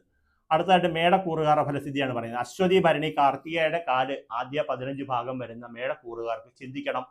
നിങ്ങളുടെ 5ാം ഭാവത്തിന്റെ ആധിപത്യം വഹിക്കുന്ന ഗ്രഹവും ധനത്തിന്റെ ആധിപത്യം വഹിക്കുന്ന ഗ്രഹവും ഭാര്യാസ്ഥാനവും ഐശ്വര്യത്തിന്റെ ആധിപത്യവും വഹിക്കുന്ന ഒരു ഗ്രഹത്തിന്റെ തുടക്കത്തോടു കൂടിയാണ് നിങ്ങൾക്ക് മേടമാസം ആരംഭിക്കുന്നത്. കുന്നുകൂടിയ ധനം വന്ന് കയ്യിലോട്ട് വരാനുള്ള സാധ്യതകൾ പറയുന്നുള്ള ഒരു മാസമായിട്ട് വേണം അതിനെ കണക്കൂട്ടാൻ. കൂടാതെ ഈ വർഷം തന്നെ വ്യാഴം നമുക്ക് 4-ാം ഭാവത്തിലേക്ക് മാറുന്ന ഒരു വർഷം കൂടിയാണ് ഈ വരുന്ന ഒരു മാസം. അതുകൊണ്ട് ധൈര്യമായിട്ട് ഏതൊരു കാര്യത്തെയും പ്രവർത്തനത്തിൽ മുന്നോട്ട് പോകാൻ പറ്റുന്ന ഒരു സമയമായിട്ട് കാണുന്നുണ്ട്. പക്ഷേ മനസ്സ് കലുഷിതമായിരിക്കും, സന്താനങ്ങളെ കൊണ്ടുള്ള ഒരു വേവലാതികൾ ഉണ്ടാകും എന്നൊക്കെ പറയുന്നുണ്ട്. നഷ്ടങ്ങൾ ഒരുപാട് സംഭവിക്കാനും സാധ്യതയുണ്ട്. വരുമാനം വർദ്ധിക്കുകയും എല്ലാം വരുന്നെങ്കിലും 12-ാം ഭാവത്തിന്റെ സ്ഥിതി അത്ര നല്ലതല്ല. 12-ൽ ഗ്രഹങ്ങൾ കൂടുതൽ വരുമ്പോൾ ആരൊക്കെയാണ് അവിടെ വന്ന് നിൽക്കുന്നതെന്ന് നോക്കിക്കഴിഞ്ഞാൽ 5-ാം ഭാവാധിപൻ നമുക്ക് ജന്മത്തിലുണ്ട്. നിങ്ങളുടെ ജാതകപ്രകാരം 7-ാം ഭാവാധിപനും ധനത്തിന്റെ അധിപനുമായിട്ടുള്ള ശുക്രൻ നമ്മളോടൊപ്പം ഉണ്ട്. നമ്മുടെ ലഗ്നത്തിന്റെ അധിപനും അഷ്ടമത്തിന്റെ അധിപനുമായിട്ടുള്ള ചൊവ്വ നമുക്ക് 12-ലുണ്ട്. അതുപോലെ തന്നെ ലാഭത്തിന്റെ അധിപനും അതുപോലെ തന്നെ കർമ്മത്തിന്റെ ആധിപത്യവും വഹിക്കുന്ന ഗ്രഹമായിട്ടുള്ള ശനി നമുക്ക് 12-ൽ നിൽക്കുകയാണ്. അപ്പോൾ പൊതുവെയുള്ള അവസ്ഥ അനുസരിച്ച് കണ്ടകശനി ഉണ്ടെന്നും പാഴ്ചെലവുകൾ കൂടുതലായിട്ട് വർദ്ധിച്ചു വരുന്നതിനൊക്കെയുള്ള സാധ്യത ആർക്ക് വരുന്നുണ്ട്? മേടക്കൂറിൽ വരുന്ന നക്ഷത്രക്കാർക്ക് വരുന്നുണ്ട്. അത് നമ്മളിവിടെ നോട്ട് ചെയ്തിട്ടുള്ളത് കൃത്യമായിട്ട് തന്നെ പറയാം. അടുത്തതായിട്ട് നോക്കേണ്ട കാര്യമില്ല. പുതിയ സംരംഭങ്ങൾ, പുതിയ പ്രവർത്തനങ്ങൾ, പുതിയതായിട്ട് വീട് വാഹനം പോലുള്ള കാര്യങ്ങൾ ഒക്കെ നിങ്ങൾ ആഗ്രഹിക്കുന്നുണ്ടെങ്കിൽ നല്ലതായിട്ട് വരുന്നുള്ള സമയമാണെന്നും, ജോലി ചെയ്യുന്നവർക്ക് സ്ഥാനക്കയറ്റം ആഗ്രഹിക്കുന്നവർക്ക് ഏറ്റവും അനുകൂലമായിട്ടുള്ള സമയമാണെന്നും, സർവീസിൽ നിന്ന് പെൻഷനൊക്കെ ചെയ്യാൻ ആഗ്രഹിക്കുന്നവർക്കോ VRS എടുക്കാൻ ആഗ്രഹിക്കുന്നവർക്കൊക്കെ വേണമെങ്കിൽ അനുകൂലമായിട്ടുള്ള സമയമാണെന്നും, അതുപോലെ തന്നെ നിങ്ങൾക്ക് പലവിധത്തിലുള്ള അംഗീകാരം ലഭിക്കാനുള്ള സാധ്യതയുള്ളതായിട്ടും പുതിയ ഒരു നേതൃപദവികൾ വന്നു പോയിക്കാനുള്ള സാധ്യതയുള്ളതായിട്ടും ഒക്കെ കാണുന്നുണ്ട്. നിങ്ങൾക്ക് വിചാരിച്ചിരിക്കാത്ത ഒരു അപ്രതീക്ഷിതമായിട്ടൊരു നേട്ടം വരുന്ന ഒരു മാസമായിട്ട് മേടമാസത്തെ നിങ്ങൾ എഴുതി വെച്ചോ, സംഭവിക്കാൻ പോകുന്നു എന്ന് തന്നെയാണ് പറയാൻ പോകുന്നത്. അപ്പോൾ നമുക്ക് ദോഷമായിട്ട് നിൽക്കുന്ന ഗ്രഹത്തിന്റെ കാര്യം ഞാൻ പറയുന്നു. 7.5 കണ്ടകാല ശനിയുണ്ട്. അപ്പോൾ അവിടെ ഒരു പ്രതിവിധി കൂടെ കാണാതെ നിങ്ങൾ മുന്നോട്ട് പോകുമ്പോൾ ശുഭകാര്യങ്ങൾ വരാതിരിക്കും. നമ്മളെപ്പോഴും ഒരു സ്വർണ്ണമാണെങ്കിൽ പോലും ഏതാണെങ്കിൽ പോലും നല്ലപോലെ തേച്ച് മിനുക്കി വെച്ചാൽ മാത്രമേ, അതിൻ്റെ മുന്നിലുള്ള അഴുക്കുകൾ മാറിയാൽ മാത്രമേ അതിൻ്റെ തിളക്കത്തെ പൂർണ്ണരൂപത്തിൽ നമുക്ക് കാണാൻ സാധിക്കത്തുള്ളൂ എന്ന് പറഞ്ഞതുപോലെ നിങ്ങളുടെ ദോഷങ്ങളെ മാറ്റിയാൽ മാത്രമേ നിങ്ങൾക്ക് വരാൻ പോകുന്ന ഈ പറഞ്ഞൊരു കാര്യം, നിങ്ങൾ പ്രതീക്ഷിക്കാത്ത അപ്രതീക്ഷിതമായിട്ടുള്ളൊരു മാറ്റം, ഒരു പദവി, ഒരു അംഗീകാരം, ഒരു നേട്ടം, സർക്കാർ സംബന്ധമായിട്ട് അല്ലെങ്കിൽ രാഷ്ട്രീയപരമായിട്ട് തൊഴിൽപരമായിട്ട് നിന്നോണ്ടിരിക്കുന്ന നിങ്ങൾ പോലും അറിയാതെ വന്ന് ഭവിക്കും എന്നാണ് ജ്യോതിശാസ്ത്രത്തിൽ പറയാൻ പോകുന്നത്. അത് കണ്ട് നിങ്ങൾ അതിശയിക്കാൻ പോകും. അതുകൊണ്ട് നിങ്ങൾക്ക് സാമ്പത്തികമായിട്ടുള്ള മെച്ചം ഉണ്ടാകും. അംഗീകാരം, തൊഴിൽ, സാമ്പത്തികമായ നില വളരെയധികം നല്ല രീതിയിൽ മെച്ചപ്പെടും. എങ്കിലും ഈ പറഞ്ഞ 12-ാം ഭാവത്തിലെ ശനിയുടെ സ്ഥിതി, മനസ്സിൻ്റെ കട്ടികൾ, മനസ്സിന് ശക്തിയില്ലാത്ത അവസ്ഥ, ഇതൊക്കെ വരുന്നതിനാൽ നിങ്ങൾ പ്രധാനമായിട്ടും ഗണപതി ഹോമം ചെയ്ത് പ്രാർത്ഥിക്കുക. അതുപോലെ ലക്ഷ്മി നാരായണ മന്ത്ര അർച്ചന ചെയ്യുക. ഭാഗ്യത്തിൻ്റെ അധിപനായിട്ടുള്ള ലക്ഷ്മി നാരായണ മന്ത്ര അർച്ചന ചെയ്യുക. അതുപോലെ തന്നെ ഭദ്രകാളി ദേവിക്ക് പൂജകൾ ചെയ്ത് പ്രാർത്ഥിക്കുക. അതുപോലെ തന്നെ എന്തെങ്കിലും ഒരു ദാനധർമ്മങ്ങളോ തീർത്ഥാടനങ്ങളോ അങ്ങനെയുള്ള എന്തെങ്കിലും ഒരു ദേവകർമ്മങ്ങളൊക്കെ അനുഷ്ഠിക്കാൻ പറ്റുകയാണെങ്കിൽ ഒരു വളരെയധികം നല്ലൊരു മാസം കൂടിയാണ് എന്നാണ് മേടക്കൂറുകാരുടെ ഫലസിദ്ധി പറയാനുള്ളത്. അടുത്തതായിട്ട് നമുക്ക് പറയാനുള്ളതെന്ന് വെച്ച് കഴിഞ്ഞാൽ ഇടവക്കൂറുകാരുടെ ഫലസിദ്ധിയാണ് പറയുന്നത്. ഇടവത്തിലാരൊക്കെയാണ് വരുന്നത്? കാർത്തിക, മുക്കാല്, രോഹിണി, മകേരത്തിന്റെ അര വരുന്നവർ പ്രധാനമായിട്ട് മനസ്സിലാക്കണം. നമുക്കിപ്പോൾ 2-ാം ഭാവത്തിൽ വ്യാഴം, നിങ്ങൾക്ക് ചന്ദ്രൻ ഇവിടെ ആയിരിക്കും നിൽക്കുന്നത്. ചന്ദ്രനെ ആസ്പദമാക്കിയാണ് നമുക്ക് ലൈവ് ജ്യോതിഷം അല്ലെങ്കിൽ ഇതുപോലുള്ള ജ്യോതിഷം പറയാനൊക്കത്തില്ല. നിങ്ങളുടെ ലഗ്നം നിങ്ങൾ എന്താണെന്ന് നോക്കി കണ്ടെത്തിയിട്ട് നിങ്ങളുടെ ജാതകത്തിൽ ഓരോ ഗ്രഹങ്ങളും ആരൊക്കെയാണ് എന്ന് പറഞ്ഞാൽ ഇതെന്താണ് അങ്ങനെ ഞാൻ പറയുന്നതെന്ന് ചോദിക്കരുത്. കാരണം നിങ്ങളുടെ ലഗ്നാധിപൻ, ഈ ജാതകപ്രകാരം ലഗ്നം ഇവിടെ വരുമ്പോൾ ഇതിന്റെ അധിപൻ, ഈ വീടിന്റെ ഉടമസ്ഥൻ സൂര്യനാണ്. അപ്പൊ നിങ്ങളുടെ ലഗ്നാധിപൻ സൂര്യനാണ്. നിങ്ങളുടെ 2-ാം ഭാവം ധനത്തിന്റെ അധിപൻ, ഇതിന്റെ അധിപൻ ബുധനാണ്. നിങ്ങളുടെ കുടുംബത്തിന്റെ അധിപൻ ശുക്രനാണ്. ഗൃഹാധിപത്യം വഹിക്കുന്ന ഗ്രഹം ചൊവ്വയാണ്. 5-ാം ഭാവം മനസ്സിന്റെ സ്ഥാനം വഹിക്കുന്ന ആൾ വ്യാഴമാണ്. ഇതെന്താ അങ്ങനെ പറയുന്നത്? ഇതിന് ഓരോ ഗ്രഹങ്ങൾക്കും ഓരോ അധിപന്മാരുണ്ട്. ഇവരിങ്ങനെ ഗ്രാഹി മാറി നിൽക്കും. അതുകൊണ്ട് നിങ്ങളുടെ ജാതകപ്രകാരം ഓരോ ഗ്രഹത്തിൻ്റെയും നിങ്ങളുടെ ധനത്തിന്റെ അധിപൻ ആരാണെന്നും നിങ്ങളുടെ കർമ്മത്തിന്റെ അധിപൻ ആരാണെന്നും ഭാഗ്യത്തിന്റെ അധിപൻ ആരാണെന്നും നിങ്ങൾ എപ്പോഴും മനസ്സിലാക്കിയിരിക്കണം. നിങ്ങൾ ജ്യോതിഷത്തെ ആഗ്രഹിക്കുന്നവരാണെങ്കിൽ, ജ്യോതിഷത്തെ ഇഷ്ടപ്പെടുന്നവരാണെങ്കിൽ നിങ്ങൾ ഈ പറഞ്ഞ കാര്യം നോക്കി വെക്കണം. ഞാൻ ഈ വീഡിയോയുടെ തുടക്കത്തിൽ ഒരു വാക്ക് പറഞ്ഞിട്ടുണ്ട്, നിങ്ങൾ ജനിക്കുന്ന ഡേറ്റിലെ കാര്യം കൊണ്ടൊരു പ്രാധാന്യവും വരുന്നില്ല എന്ന് ഞാൻ വ്യക്തമായി പറയുന്നുണ്ട്. പൂർണ്ണമായും അതിന് മാത്രം ആശ്രയിക്കാൻ പറ്റത്തില്ല. കാരണം നിങ്ങൾക്കൊരു 30 വയസ്സുണ്ടെങ്കിൽ 30 വയസ്സിൽ നിങ്ങൾ ചെയ്ത കർമ്മങ്ങൾ അവിടെ കിടപ്പുണ്ട്. അപ്പം ജാതകം എടുത്ത് നോക്കിക്കൊണ്ട് മാത്രം ഫലം ഉണ്ടാകത്തില്ല എന്ന് തന്നെയാണ് നമ്മൾ പറയുന്നത്. ജ്യോതിഷത്തിൽ നിങ്ങളുടെ കർമ്മത്തെ പ്രവചിക്കാൻ നിങ്ങൾക്ക് മാത്രമേ സാധിക്കത്തുള്ളൂ. നിങ്ങൾ ചെയ്ത കർമ്മത്തിന്റെ ശുഭാശുഭ ഫലങ്ങളിൽ നിന്നും നിങ്ങൾക്കുണ്ടാകുന്ന നേട്ടങ്ങളും ഗുണങ്ങളും നിങ്ങൾക്ക് തന്നെ തീരുമാനിക്കാൻ പറ്റും. അതിന്റെ കാര്യം, നിങ്ങൾ ഇത്രയും കാലം ചെയ്ത പ്രവൃത്തികൾ നിങ്ങളുടെ മുന്നിലുണ്ട്. നിങ്ങൾ നല്ലത് ചെയ്തിട്ടുണ്ടെങ്കിൽ അത് നിങ്ങൾക്കറിയാം. നിങ്ങൾ എന്തെങ്കിലും മോശമായ പ്രവൃത്തികൾ നിങ്ങളുടെ ഭാഗത്തുനിന്ന് ഉണ്ടായിട്ടുണ്ടെങ്കിൽ നിങ്ങൾക്കറിയാൻ സാധിക്കും. ജാതകം നോക്കുന്ന ആൾ 2000 വരുന്ന ഒരു ഗ്രഹനില വരുന്നാൽ നമ്മൾ 2000 മുതലുള്ള കാര്യങ്ങളെ കുറിച്ചായിരിക്കും മുന്നോട്ടുള്ള ചിന്തിക്കുന്നത്. പൂർവ്വജന്മാർജിതമായിട്ടുള്ള ഗ്രഹനിലയായിരിക്കുമല്ലോ നിങ്ങൾ ഇങ്ങോട്ട് തരുന്നത്. ഞാൻ 76 പറഞ്ഞാൽ എന്താ? 76 നിങ്ങൾ ജനിച്ചതേ ഉള്ളൂ. ആ ജനിച്ച സമയത്തുള്ള ഗ്രഹനിലയെ കുറിച്ചായിരിക്കും നമ്മൾ അപ്പോഴും പറയുന്നത്. നമ്മുടെ തെരഞ്ഞെടുപ്പിന്റെ ഒരു വണ്ടി പോകുന്നുണ്ട്, പാട്ട്. ഇപ്പോൾ നമ്മൾ പറഞ്ഞു വന്നുകൊണ്ടിരിക്കുന്ന ഇടവക്കൂറുകാരുടെ ഫലസിദ്ധിയെ കുറിച്ചാണ് നമ്മൾ പറയുന്നത്. ഇടവക്കൂറുകാർക്ക് ധനത്തിന്റെ സ്ഥാനത്ത് നിന്നാണ് നിങ്ങൾക്ക് ഇപ്പോഴത്തെ സ്ഥിതി അനുസരിച്ച് വ്യാഴത്തിന്റെ സ്ഥിതി ഉള്ളതായിട്ടും 4ാം ഭാവത്തിൽ കേതുവിന്റെ സ്ഥിതി, 4ാം ഭാവം ഗൃഹസ്ഥാനം, വാഹനസ്ഥാനം, കേതുവിന്റെ ദോഷമുള്ള ഒരു സമയമാണെന്നും നമുക്ക് മറ്റ് ഗ്രഹങ്ങളൊന്നുമില്ല. ഇത് നമ്മൾ നേരത്തെ നക്ഷത്രത്തെ അടയാളപ്പെടുത്തിയതാണ്. ഇവിടെ ആരും ഇപ്പോൾ ഇല്ല, ഇവിടെ ഒന്നും ഗ്രഹങ്ങളില്ല. അപ്പോൾ ഇങ്ങനൊരു അവസ്ഥയാണെന്നും നമ്മൾ മനസ്സിലാക്കി വെച്ചുകൊണ്ട് നമ്മൾ ഇപ്പോഴത്തെ ജ്യോതിഷ ഫലം പറയുന്നു. നമ്മുടെ ലാഭസ്ഥാനത്ത് സൂര്യനും ശുക്രനും, കർമ്മരാശിയിൽ നമുക്ക് ആരൊക്കെയുണ്ട്? ചൊവ്വയും ബുധനും ശനിയുണ്ട്. ഭാഗ്യസ്ഥാനത്ത് രാഹുവിൻ്റെ സ്ഥിതി ഉണ്ടെന്ന് നമ്മൾ മനസ്സിലാക്കി വെച്ചുകൊണ്ട് നമ്മൾ ഇടവക്കൂറുകാർക്ക് കുടുംബത്തിൽ സന്തോഷം, സമാധാനം എന്നിവ മേടമാസത്തിൽ ഇല്ലെങ്കിൽ അത് വന്ന് കൈചേരും എന്ന് പറയുന്നുണ്ട്. കേതുവിൻ്റെ സ്ഥിതി ഇവിടെ നിൽപ്പുണ്ടെങ്കിലും അതിൻ്റെ ഒരു ഗുണഫലം പറയുന്നുണ്ട് ജ്യോതിശാസ്ത്ര പ്രകാരം. 4ാം ഭാവം കൊണ്ട് നമുക്ക് കേതുവിൻ്റെ സ്ഥിതി, 4ാം ഭാവം നമ്മുടെ ഗൃഹസ്ഥാനമാണെന്ന് മനസ്സിലാക്കിയെങ്കിൽ പോലും മേടമാസത്തിൽ നിങ്ങൾക്ക് ഗ്രഹത്തിൻ്റെ പൊതുവിലുള്ള ഗ്രഹസഞ്ചാര സ്ഥിതി അനുസരിച്ച് നിങ്ങൾക്ക് സമാധാനം വന്നു ചേരുമെന്നും ഐശ്വര്യം വന്നു ചേരുമെന്നും ഭാഗ്യം വന്നു ചേരുമെന്നും കാണുന്നുണ്ട്.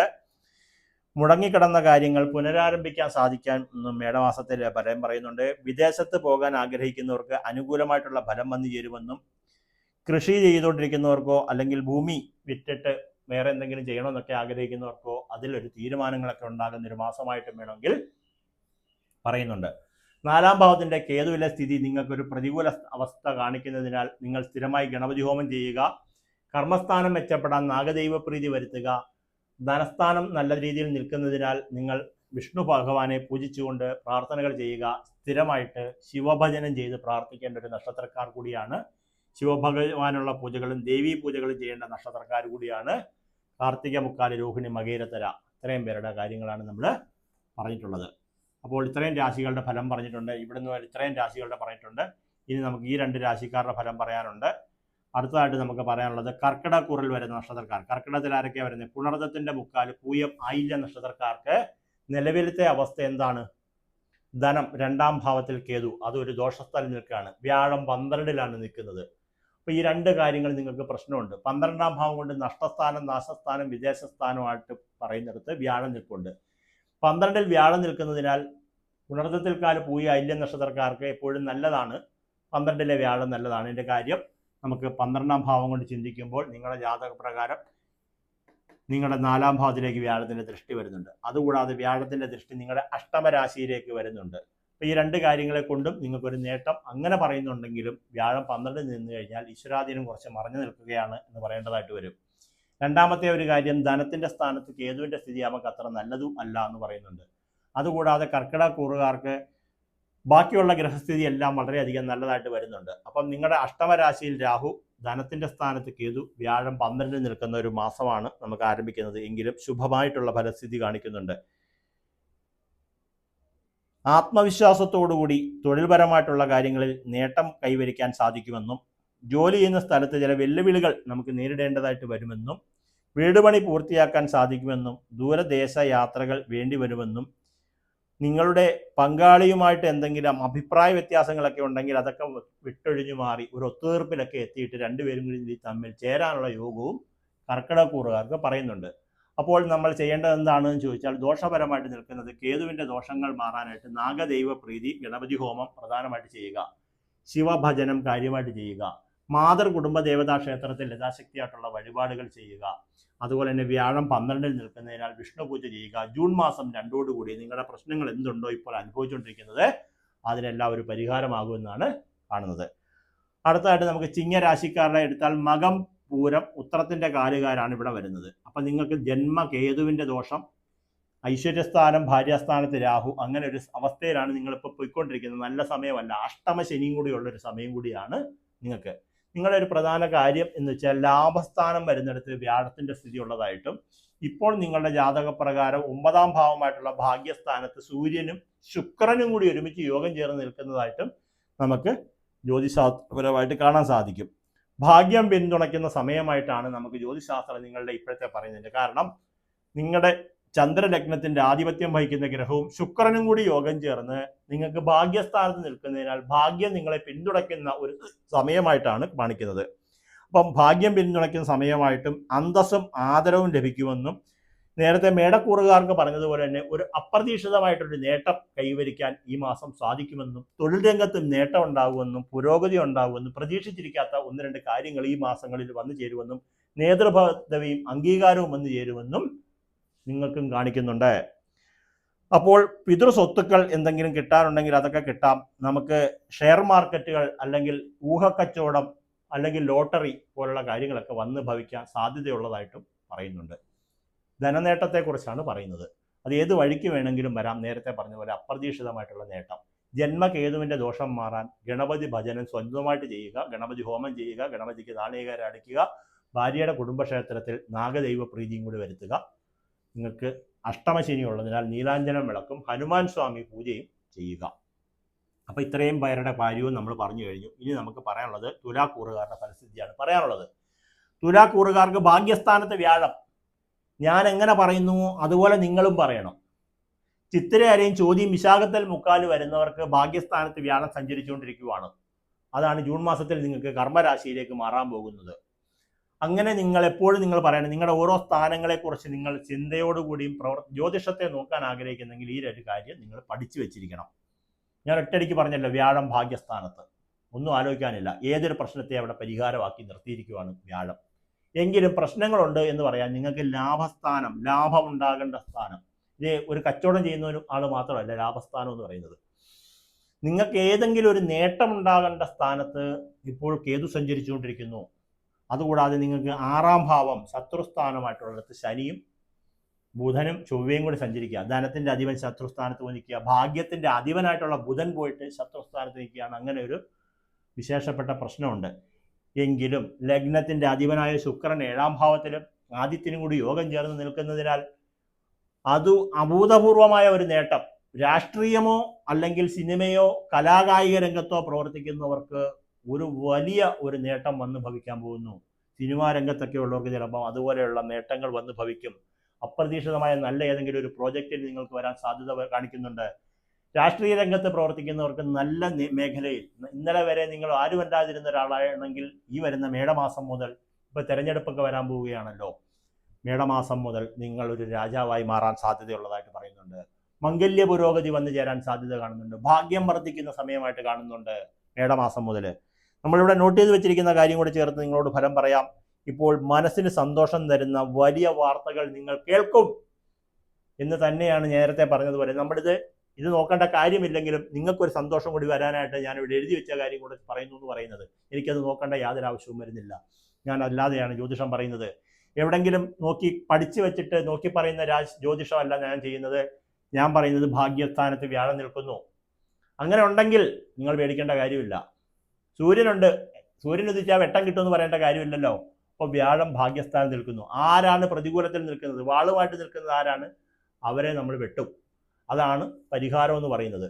നമ്മളെപ്പോഴും അങ്ങനെയാണല്ലോ. ഇപ്പം ചെസ്സ് കളിക്കുമ്പോൾ നമുക്കറിയാമല്ലോ, നമ്മളെ ശ്രദ്ധിക്കും, നമ്മളെ വെട്ടാൻ ആരൊക്കെ വരും, തേരെങ്ങനെ വരുമെന്നും കുതിര എങ്ങനെ വരുമെന്നും രാജ്ഞി എങ്ങനെ വരുമെന്നും രാജാവ് എങ്ങനെ വരുമെന്നും നമുക്കറിയാം. രാജാവ് ഒരു കളവല്ലേ വരത്തുള്ളൂ, രാജ്ഞിയിൽ അവിടെ നിന്ന് ഇങ്ങനെ വരെ ഒരു കളത്തിൽ വരും. ഏത് കോളിലോട്ടും ആൾ ചാടി വരും.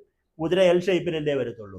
അപ്പം നമുക്കറിയാം ഇവൻ എങ്ങനെ അവിടെ നിന്ന് എന്നെ വെട്ടുമെന്ന് നിൽക്കാം എന്ന് പറയുന്ന പോലെ നിങ്ങൾക്ക് 11 ലാഭസ്ഥാനത്ത് നിൽക്കുന്ന കേതുവാണ് നിങ്ങൾക്ക് ലാഭത്തെ കുറച്ചുകൊണ്ടിരിക്കുന്നത്, നിങ്ങളെ വെട്ടിക്കൊണ്ടിരിക്കുക ആള്. അതിനാരെ ചെയ്യണം? ഗണപതി പൂജ ചെയ്യണം, നാഗദൈവ പ്രീതി ചെയ്താൽ ഇവരുടെ ദോഷം കുറയും. ഇവർ ചെയ്യുന്ന കർമ്മത്തിൻ്റെ ഇവർ നമുക്ക് വരുത്താവുന്ന ദുരിതങ്ങൾക്ക് കാഠിന്യം കുറയും, ശക്തി കുറയുമെന്ന് പറയും. അതായത് നമ്മളൊരു കല്ലെടുത്തെറിയാൻ നമ്മുടെ കണ്ണിലോട്ട് കൊള്ളുന്നതിന് പകരം നമ്മൾ പണ്ട് പറയും കണ്ണി കൊള്ളേണ്ടത് പിരികത്തുണ്ടെന്ന് പറയും. ഒരു കല്ല് വന്നിട്ട് ഇച്ചിരി ശക്തിയുള്ള കല്ലാണെങ്കിൽ പോലും കണ്ണി കൊണ്ടങ്ങനെ ഇരിക്കും, കണ്ണ് പൊട്ടിപ്പോവും. ഇവിടെ കൊണ്ടാലോ അത്ര വലിയ പ്രശ്നം വരത്തില്ല എന്ന് പറഞ്ഞ പോലെയുള്ള അവസ്ഥ നിങ്ങൾക്കുണ്ടാകുന്ന ഒരു സമയമാണ്. അതാ നേരത്തെ പറഞ്ഞ തുലാക്കൂറുകാർക്ക് അപ്രതീക്ഷിതമായൊരു വലിയ നേട്ടം നിങ്ങൾ എഴുതി വെച്ചോ വരാൻ സാധ്യത കാണുന്നുണ്ട്.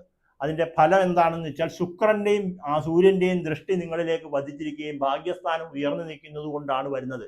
ഇനി വന്നിട്ടില്ല എന്നുണ്ടെങ്കിൽ നിങ്ങൾ മനസ്സിലാക്കണം, നമുക്ക് സ്വന്തമായ ഈശ്വരാധീനം കുറവാണ്. മനസ്സിലാക്കണം. അയ്യോ അതെന്താ അങ്ങനെ പറയുന്നതെന്ന് ചോദിച്ചു കഴിഞ്ഞാൽ പറയാനുണ്ടെങ്കിൽ ഒരുപാട് നേരം പറയാനുണ്ട്. നിങ്ങൾക്ക് ഈശ്വരാധീനം കുറഞ്ഞു നിൽക്കുകയാണ്, അല്ലെങ്കിൽ ദൈവാധീനം മറിഞ്ഞു നിൽക്കുകയാണ്. ഏതെങ്കിലും വിധത്തിലുള്ള ശാപദോഷങ്ങൾ അല്ലെങ്കിൽ ഏതെങ്കിലും വിധത്തിലുള്ള ആഭിചാരം പോലുള്ള ശത്രുദോഷങ്ങളൊക്കെ ഇടുത്തി പോലെ നമ്മുടെ മുന്നിലുണ്ടെങ്കിൽ അത് നിങ്ങൾക്കൊരു തടസ്സമായി മാറാൻ സാധ്യതയുണ്ട്. അതുകൊണ്ടാണ് ജ്യോതിശാസ്ത്രം നോക്കുമ്പോൾ നമ്മൾ എപ്പോഴും പറയും നിങ്ങൾ ആദ്യം ദൈവാധീനം ഒന്ന് നോക്കണമെന്ന് പറയും. ദൈവാധീനം ഉണ്ട്, അല്ലെങ്കിൽ ജ്യോതിഷം പറയുകയാണ് നിങ്ങൾക്ക് ദൈവാധീനം മറിഞ്ഞു നിൽക്കുകയാണ് എന്ന് പറഞ്ഞാൽ നിങ്ങൾ പറയണം എനിക്ക് രാശിചക്രം ഇങ്ങോട്ടൊന്ന് അയച്ചാൽ ഏത് രാശിയാണ് കിട്ടിയെന്നുള്ളത് അയച്ചതാന്ന് പറയണം. ഞാൻ എല്ലാവർക്കും രാശിചക്രം കൂടെ ചേർത്തായിരിക്കും അയച്ചു കൊടുക്കുന്നത്. പണ്ട് ഈ ഹോസ്പിറ്റലുകളിലൊക്കെ പോയി കഴിയുമ്പോൾ അവിടെ ഒരു ഫയൽ ഉണ്ടാക്കും. നമുക്ക് നമ്പർ മാത്രമേ തരത്തുള്ളൂ. നമ്മൾ നമ്പരല്ലേ പേര് പറഞ്ഞു കൊടുക്കുമ്പോൾ അവർ പോയി ഫയൽ എടുത്തുകൊണ്ട് വരും. ഈ ഫയലും കൊണ്ട് നേഴ്സ് ഡോക്ടറുടെ റൂമിൽ പോകും. ഡോക്ടർ അവിടെ എന്തെങ്കിലും നോട്ട് ചെയ്യും, കൊണ്ടുപോയി മരുന്ന് മേടിക്കും. ഫയൽ അവിടെ തന്നെ കൊടുത്തിട്ട് നമ്മൾ നമ്പരുമായിട്ടേ വരത്തുള്ളൂ. അതിൻ്റെ കാര്യം പണ്ടുള്ള ഒരു രീതിയായിരിക്കാം, എനിക്കറിയത്തില്ല. നിങ്ങളുടെ വിവരങ്ങളൊന്നും നിങ്ങൾ അറിയരുത്, നിങ്ങൾ ഇതും കൊണ്ട് വേറെ എങ്ങും പോകരുതെന്നായിരിക്കാം. പക്ഷെ ഇന്ന് ഹോസ്പിറ്റലിൽ നിന്ന് അതൊക്കെ മാറ്റം വന്നു. നമുക്ക് നമ്മുടെ ഫയൽ വേണമെന്ന് പറഞ്ഞാൽ നമുക്ക് തന്നേ പറ്റൂ. അല്ലെങ്കിൽ അതിൻ്റെ കോപ്പി എനിക്ക് ഒരെണ്ണം തന്നേക്ക് ഞാൻ സൂക്ഷിക്കാനാന്ന് പറഞ്ഞാൽ നമുക്ക് തരേണ്ട അവസ്ഥ വരും. അപ്പം അതല്ല അവസ്ഥ പറഞ്ഞുകൊണ്ടിരിക്കുന്നത്.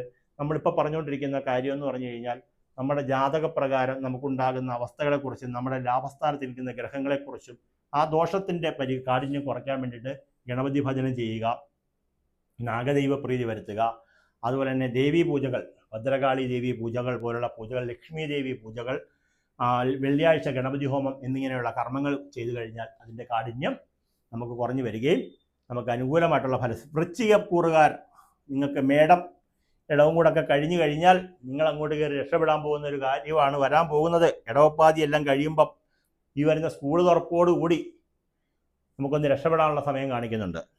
അപ്പോൾ വൃശ്ചികക്കൂറുകാർ മനസ്സിലാക്കണം, നിങ്ങൾക്ക് അഷ്ടമ വ്യാഴമാണ്. അഷ്ടമത്തിൽ പോയിക്കൊണ്ടിരിക്കുക വ്യാഴം ഒരു വർഷമായിട്ട്. അത് ഇച്ചിരി കഷ്ടകാലമാണ്. ആ കഷ്ടകാലം മാറി കഴിഞ്ഞാൽ എന്തുണ്ടാകും? നേർ വിപരീതം. മഴക്കാലം കഴിഞ്ഞാൽ പിന്നെ എന്താ ഉണ്ടാവുന്നേ? വേനൽക്കാലം. വേനൽക്കാലം കണ്ടാൽ ഈ രാജ്യത്ത് മഴ പെയ്യുമോ എന്ന് പോലും നമുക്ക് സംശയമായിരിക്കും. ഇനി മഴക്കാലം തുടങ്ങിയാലോ ഈ രാജ്യത്ത് വെയിലുണ്ടോ എന്ന് പോലും നമ്മൾ സംശയിക്കും. അതുപോലെ തണുപ്പുള്ളൊരു സ്ഥലത്ത് നമ്മൾ പോയി കഴിഞ്ഞാൽ അവിടെ ചെന്നിട്ട് സൂര്യൻ്റെ കാര്യം പറഞ്ഞാൽ ആർക്കെങ്കിലും മനസ്സിലാവും. ഇപ്പോൾ കുളുവിലോ മണുമലയിലോ കാശ്മീരിലോ ലേ ലഡാക്കിലോ ഒക്കെ ചെന്ന് കഴിഞ്ഞാൽ ഐസ് കട്ട കാരണം റോത്താങ് പാസൊക്കെ അടച്ചിട്ടേക്കുക. നമ്മളിവിടെ 45 ഡിഗ്രി ചൂടിൽ കിടന്ന് ഉരുകുക. നമ്മുടെ പ്രയാസം അവരോട് പറഞ്ഞാൽ അവർക്ക് മനസ്സിലാവത്തില്ല, അവരുടെ പ്രയാസം നമ്മളോട് പറഞ്ഞാലും മനസ്സിലാവത്തില്ല. അതാ അനുഭവം എന്ന് പറയുന്നത്. അപ്പോൾ ഇന്നത്തെ ഒരവസ്ഥ പ്രകാരം നിങ്ങൾക്ക് വ്യാഴം അഷ്ടമത്തിൽ പോയി നിൽക്കുക, കഷ്ടത്തിൽ നിൽക്കുകയാണ് നിങ്ങൾ. ആ കഷ്ടത്തിൽ നിൽക്കുന്നതിൽ നിന്ന് നേർ വിപരീത അവസ്ഥയിലേക്ക്, ഞാൻ അതുകൊണ്ടാണ് മറ്റേ ഉദാഹരണത്തെ എടുത്ത് നിങ്ങളോട് മുന്നിൽ വെച്ചത്, നിങ്ങൾ അതിൽ നിന്ന് നേർ വിപരീത അവസ്ഥയിലേക്ക് മാറുമ്പോൾ ഇപ്പോൾ പറഞ്ഞാൽ മനസ്സിലാവത്തില്ല. ജൂൺ മാസം സ്കൂൾ തുറപ്പോടുകൂടി അത് നിങ്ങൾക്ക് മനസ്സിലാകും. വൃശ്ചികക്കൂറുകാർക്ക് പ്രധാനമായിട്ട് നമ്മൾ നോട്ട് ചെയ്ത് വെച്ചിരിക്കുന്ന കാര്യം കൂടെ ചേർത്ത് പറയാം. നിങ്ങൾക്ക് വ്യാഴം അഷ്ടമത്തിലെ കർമ്മത്തിൽ കേതു, 6ാം ഭാവത്തിൽ രവി ശുക്രൻ നല്ലതല്ല, 5ാം ഭാവത്തിൽ നിൽക്കുന്ന ഗ്രഹങ്ങൾ നല്ലതല്ല, 4ാം ഭാവത്തിലെ രാഹുവിൻ്റെ സ്ഥിതി വെച്ച് മൊത്തത്തിൽ നമുക്ക് എന്താ പറയുന്നേ, മേടിൽ കൂടെ പോകുന്ന പണി ഏണി വെച്ച് അടി പിടിക്കുക, അല്ലെങ്കിൽ റോഡിൽ പോകുന്ന അടി ചോദിച്ച് മേടിക്കുക എന്നൊക്കെ പറയുന്ന ഒരു അവസ്ഥയോട് കടന്നു പോയിക്കൊണ്ടിരിക്കുക. ഒരു കാര്യവും ചെയ്യണ്ട. നമ്മൾ എന്ത് ചെയ്താലും എവിടെ നിന്നായാലും പരാതിയും കുറ്റവും കുറവും പരാഭവവും എല്ലാം വന്നു ഭവിക്കുന്നൊരു സമയമാണ്. എങ്കിലും ശത്രുക്കളുടെ എല്ലാ നീക്കങ്ങളും പരാജയപ്പെടാൻ തുടങ്ങാൻ പോകുന്നു. തൊഴിൽപരമായിട്ടുള്ള യാത്രകൾ ഗുണകരമായിട്ട് വരാൻ പോകുന്നു. പുതിയ വീടോ സ്ഥലമോ വാങ്ങാൻ ശ്രമിക്കുന്നവർക്ക് അതിനുകൂലമായിട്ട് വരുന്നുണ്ട്.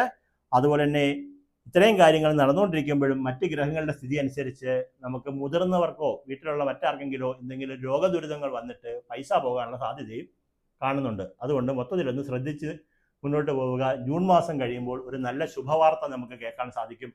അതുവരെയുള്ള അനുഭവം നമുക്ക് അത്ര ഗുണകരമായിട്ടല്ല കാണിക്കുന്നത്. അതുകൊണ്ട് അതുകൂടെ മനസ്സിലാക്കി വെച്ചുകൊണ്ട് നമ്മൾ മുന്നോട്ട് പോവുക. ഇത്രയും കേരള കാര്യം നമ്മൾ പറഞ്ഞു.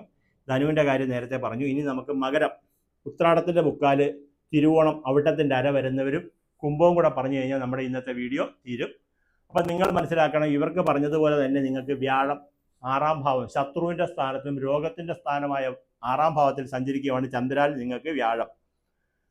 അപ്പോൾ അതുകൂടാതെ ധനത്തിൻ്റെ സ്ഥാനത്ത് രാഹു, അഷ്ടമത്തിൽ കേതു മകരക്കൂറുകാർക്ക്, 4ാം ഭാവത്തിൽ ആദിത്യനും ശുക്രനും വളരെയധികം നല്ലത്, 3ാം ഭാവത്തിൽ ചൊവ്വയും ശുക്രനും, ചൊവ്വയും ശനിയും ബുധനും. ഈ ഒരവസ്ഥ വെച്ചുകൊണ്ട് നമ്മുടെ ഒരവസ്ഥ നല്ലതല്ല എന്നുള്ളതാണ് എനിക്ക് പറയാനുള്ളത്. ആ അവസ്ഥയിൽ നിന്നും നമുക്ക് എന്ത് മാറ്റമാണ് വരുന്നത് എന്ന് ഇവിടെ എഴുതി വെച്ചിരിക്കുന്നത് ഞാൻ പറഞ്ഞു തരാം. മകരക്കൂറുകാർക്ക് പൊതുവിൽ നല്ല സ്ഥലമേ അല്ലെങ്കിൽ പോലും നമ്മുടെ സൂര്യൻ്റെ സ്ഥിതി, ശുക്രൻ്റെ സ്ഥിതി നല്ലതാണ്. അതുകൂടാതെ ജോലിയിലുള്ള ഉത്തരവാദിത്തങ്ങൾ ഇപ്പോൾ ഉള്ളതിൽ കൂടുതലായിട്ട് വർദ്ധിച്ചു വരാനുള്ള സാധ്യതകൾ കാണുന്നുണ്ട്. കർമ്മരംഗത്ത് മാറ്റങ്ങൾ വരാൻ സാധ്യതയുണ്ട്. അമ്മയുടെ ആരോഗ്യകാര്യത്തിൽ കുറച്ച് ശ്രദ്ധ കാര്യമായിട്ട് വേണം. പഴയ സുഹൃത്തുക്കളെ കണ്ടുമുട്ടാൻ സാധിക്കുമെന്നും ഇതെല്ലാ പ്രശ്നങ്ങളും ഉണ്ടെങ്കിൽ പോലും മനഃശാന്തി ഉണ്ടാകുന്ന കാര്യങ്ങൾ, മനഃശാന്തിയാണല്ലോ ഏറ്റവും വലുത്, മനഃശാന്തി ഉണ്ടാകുന്ന കാര്യങ്ങൾ മേടമാസത്തിൽ വന്ന് ഭവിക്കുമെന്നും കാണുന്നുണ്ട്. നിങ്ങളുടെ ഇപ്പോഴത്തെ അവസ്ഥ വെച്ചുകൊണ്ടുള്ള പരിഹാരം പറഞ്ഞു തരാം. ഗണപതി ഹോമം, നാഗദൈവ പ്രീതി, ശനീശ്വര പൂജ, ഹനുമാൻ സ്വാമി പൂജ, ഇത്രയും കാര്യങ്ങൾ എഴുതി വെച്ചിട്ട് നിങ്ങൾ മേടമാസത്തിൽ ചെയ്യുക. വളരെയധികം ഉത്തമമായിരിക്കും. അപ്പം മകരക്കൂറുകാരുടെ ഫലസിദ്ധി പറഞ്ഞു. നിങ്ങൾക്കും ഈ വരുന്ന പോലെ ജൂൺ മാസം വരുന്നതോടുകൂടി നിങ്ങൾ രാജാവായി മാറും. ഇപ്പോഴത്തെ അവസ്ഥയിൽ നിന്നും മാറിയിട്ട് നിങ്ങൾ നേരെ രാജാവായി മാറുന്ന ഒരു സമയമാണെന്നാണ് പറയുന്നത്. ഒരു വർഷത്തേക്കാണ് ഇതിൻ്റെ ഫലം പറയുന്നത്. 2026 ജൂൺ മുതൽ 2027 ജൂൺ വരെ നിങ്ങൾക്ക് വളരെയധികം അനുകൂല ഫലസിദ്ധി പറയുന്നുണ്ട്. അപ്പോൾ അടുത്തതായിട്ട് നമുക്ക് പറയാനുള്ളത് കുംഭക്കൂറുകാർക്ക് ഭാഗ്യസ്ഥാനത്ത് നേരെ നോക്കിക്കോ വ്യാഴം നിൽപ്പുണ്ട്. ഇവർക്ക് പറഞ്ഞതുപോലെ തന്നെ ഇവർക്കും 5ാം ഭാവത്തിലാണ് വ്യാഴം നിൽക്കുന്നത്. ഭാഗ്യസ്ഥാനത്തല്ല, 5ാം ഭാവം. ഭാഗ്യസ്ഥാനത്തേക്ക് വ്യാഴത്തിൻ്റെ ദൃഷ്ടിയുണ്ട്. 5ാം ഭാവത്തിലെ വ്യാഴം ഒരു നല്ല ഫലസിദ്ധിയിലൂടെയാണ് പോകുന്നത്. എങ്കിലും അവിട്ടത്തര ചതയം പൂരുരുട്ടാതി മുക്കാലി നക്ഷത്രക്കാർക്ക് ജന്മരാഹുവിൻ്റെ വിഷയമുണ്ട്. കേതുവിൻ്റെ ദൃഷ്ടിയുണ്ട്. അപ്പോൾ ചെയ്യുന്ന ഏതൊരു പ്രവർത്തനങ്ങൾക്കും ഒരു ചെറിയ മന്ദത, തടസ്സം, വിഷമങ്ങൾ, ദുഃഖങ്ങൾ, പ്രയാസങ്ങൾ, അരിഷ്ടതകളൊക്കെ ഉണ്ട്. കുടുംബത്തിൽ അസാരസ്യങ്ങൾ വർദ്ധിക്കുന്ന ഒരു സമയമാണ്. എങ്കിലും നിങ്ങൾക്കൊരു ഈശ്വരാധീനം അവിടെയൊക്കെ ഉണ്ട്. എല്ലാത്തിനെയും നിന്നും ഒന്ന് രക്ഷപ്പെടുത്തുന്ന ഒരു ശക്തി എപ്പോഴും നമ്മളോടൊപ്പം ഉള്ള പോലെ നമുക്ക് ഫീൽ ചെയ്യും എന്നുള്ളതാണ് ജ്യോതിശാസ്ത്രപരമായിട്ട് പറയാനുള്ളത്. അതാണ് 5ാം ഭാവത്തിലെ വ്യാഴം. മനസ്സുകൊണ്ട് വിളിച്ചാൽ വിളി കേൾക്കുന്ന സമയം എന്ന് പറയും ദൈവം. അതായത് നമ്മുടെ ഉള്ളിലിരിക്കുന്ന ചൈതന്യം ഉണരുന്ന സമയമാണ് 5ാം ഭാവത്തിലെ വ്യാഴത്തിൻ്റെ സമയം. അത് ഭാഗ്യസ്ഥാനത്തേക്കും ദൃഷ്ടിയുണ്ട്. അപ്പം ഭാഗ്യം കൊണ്ട് കുറേ കാര്യങ്ങൾ രക്ഷപ്പെട്ടു പോകും.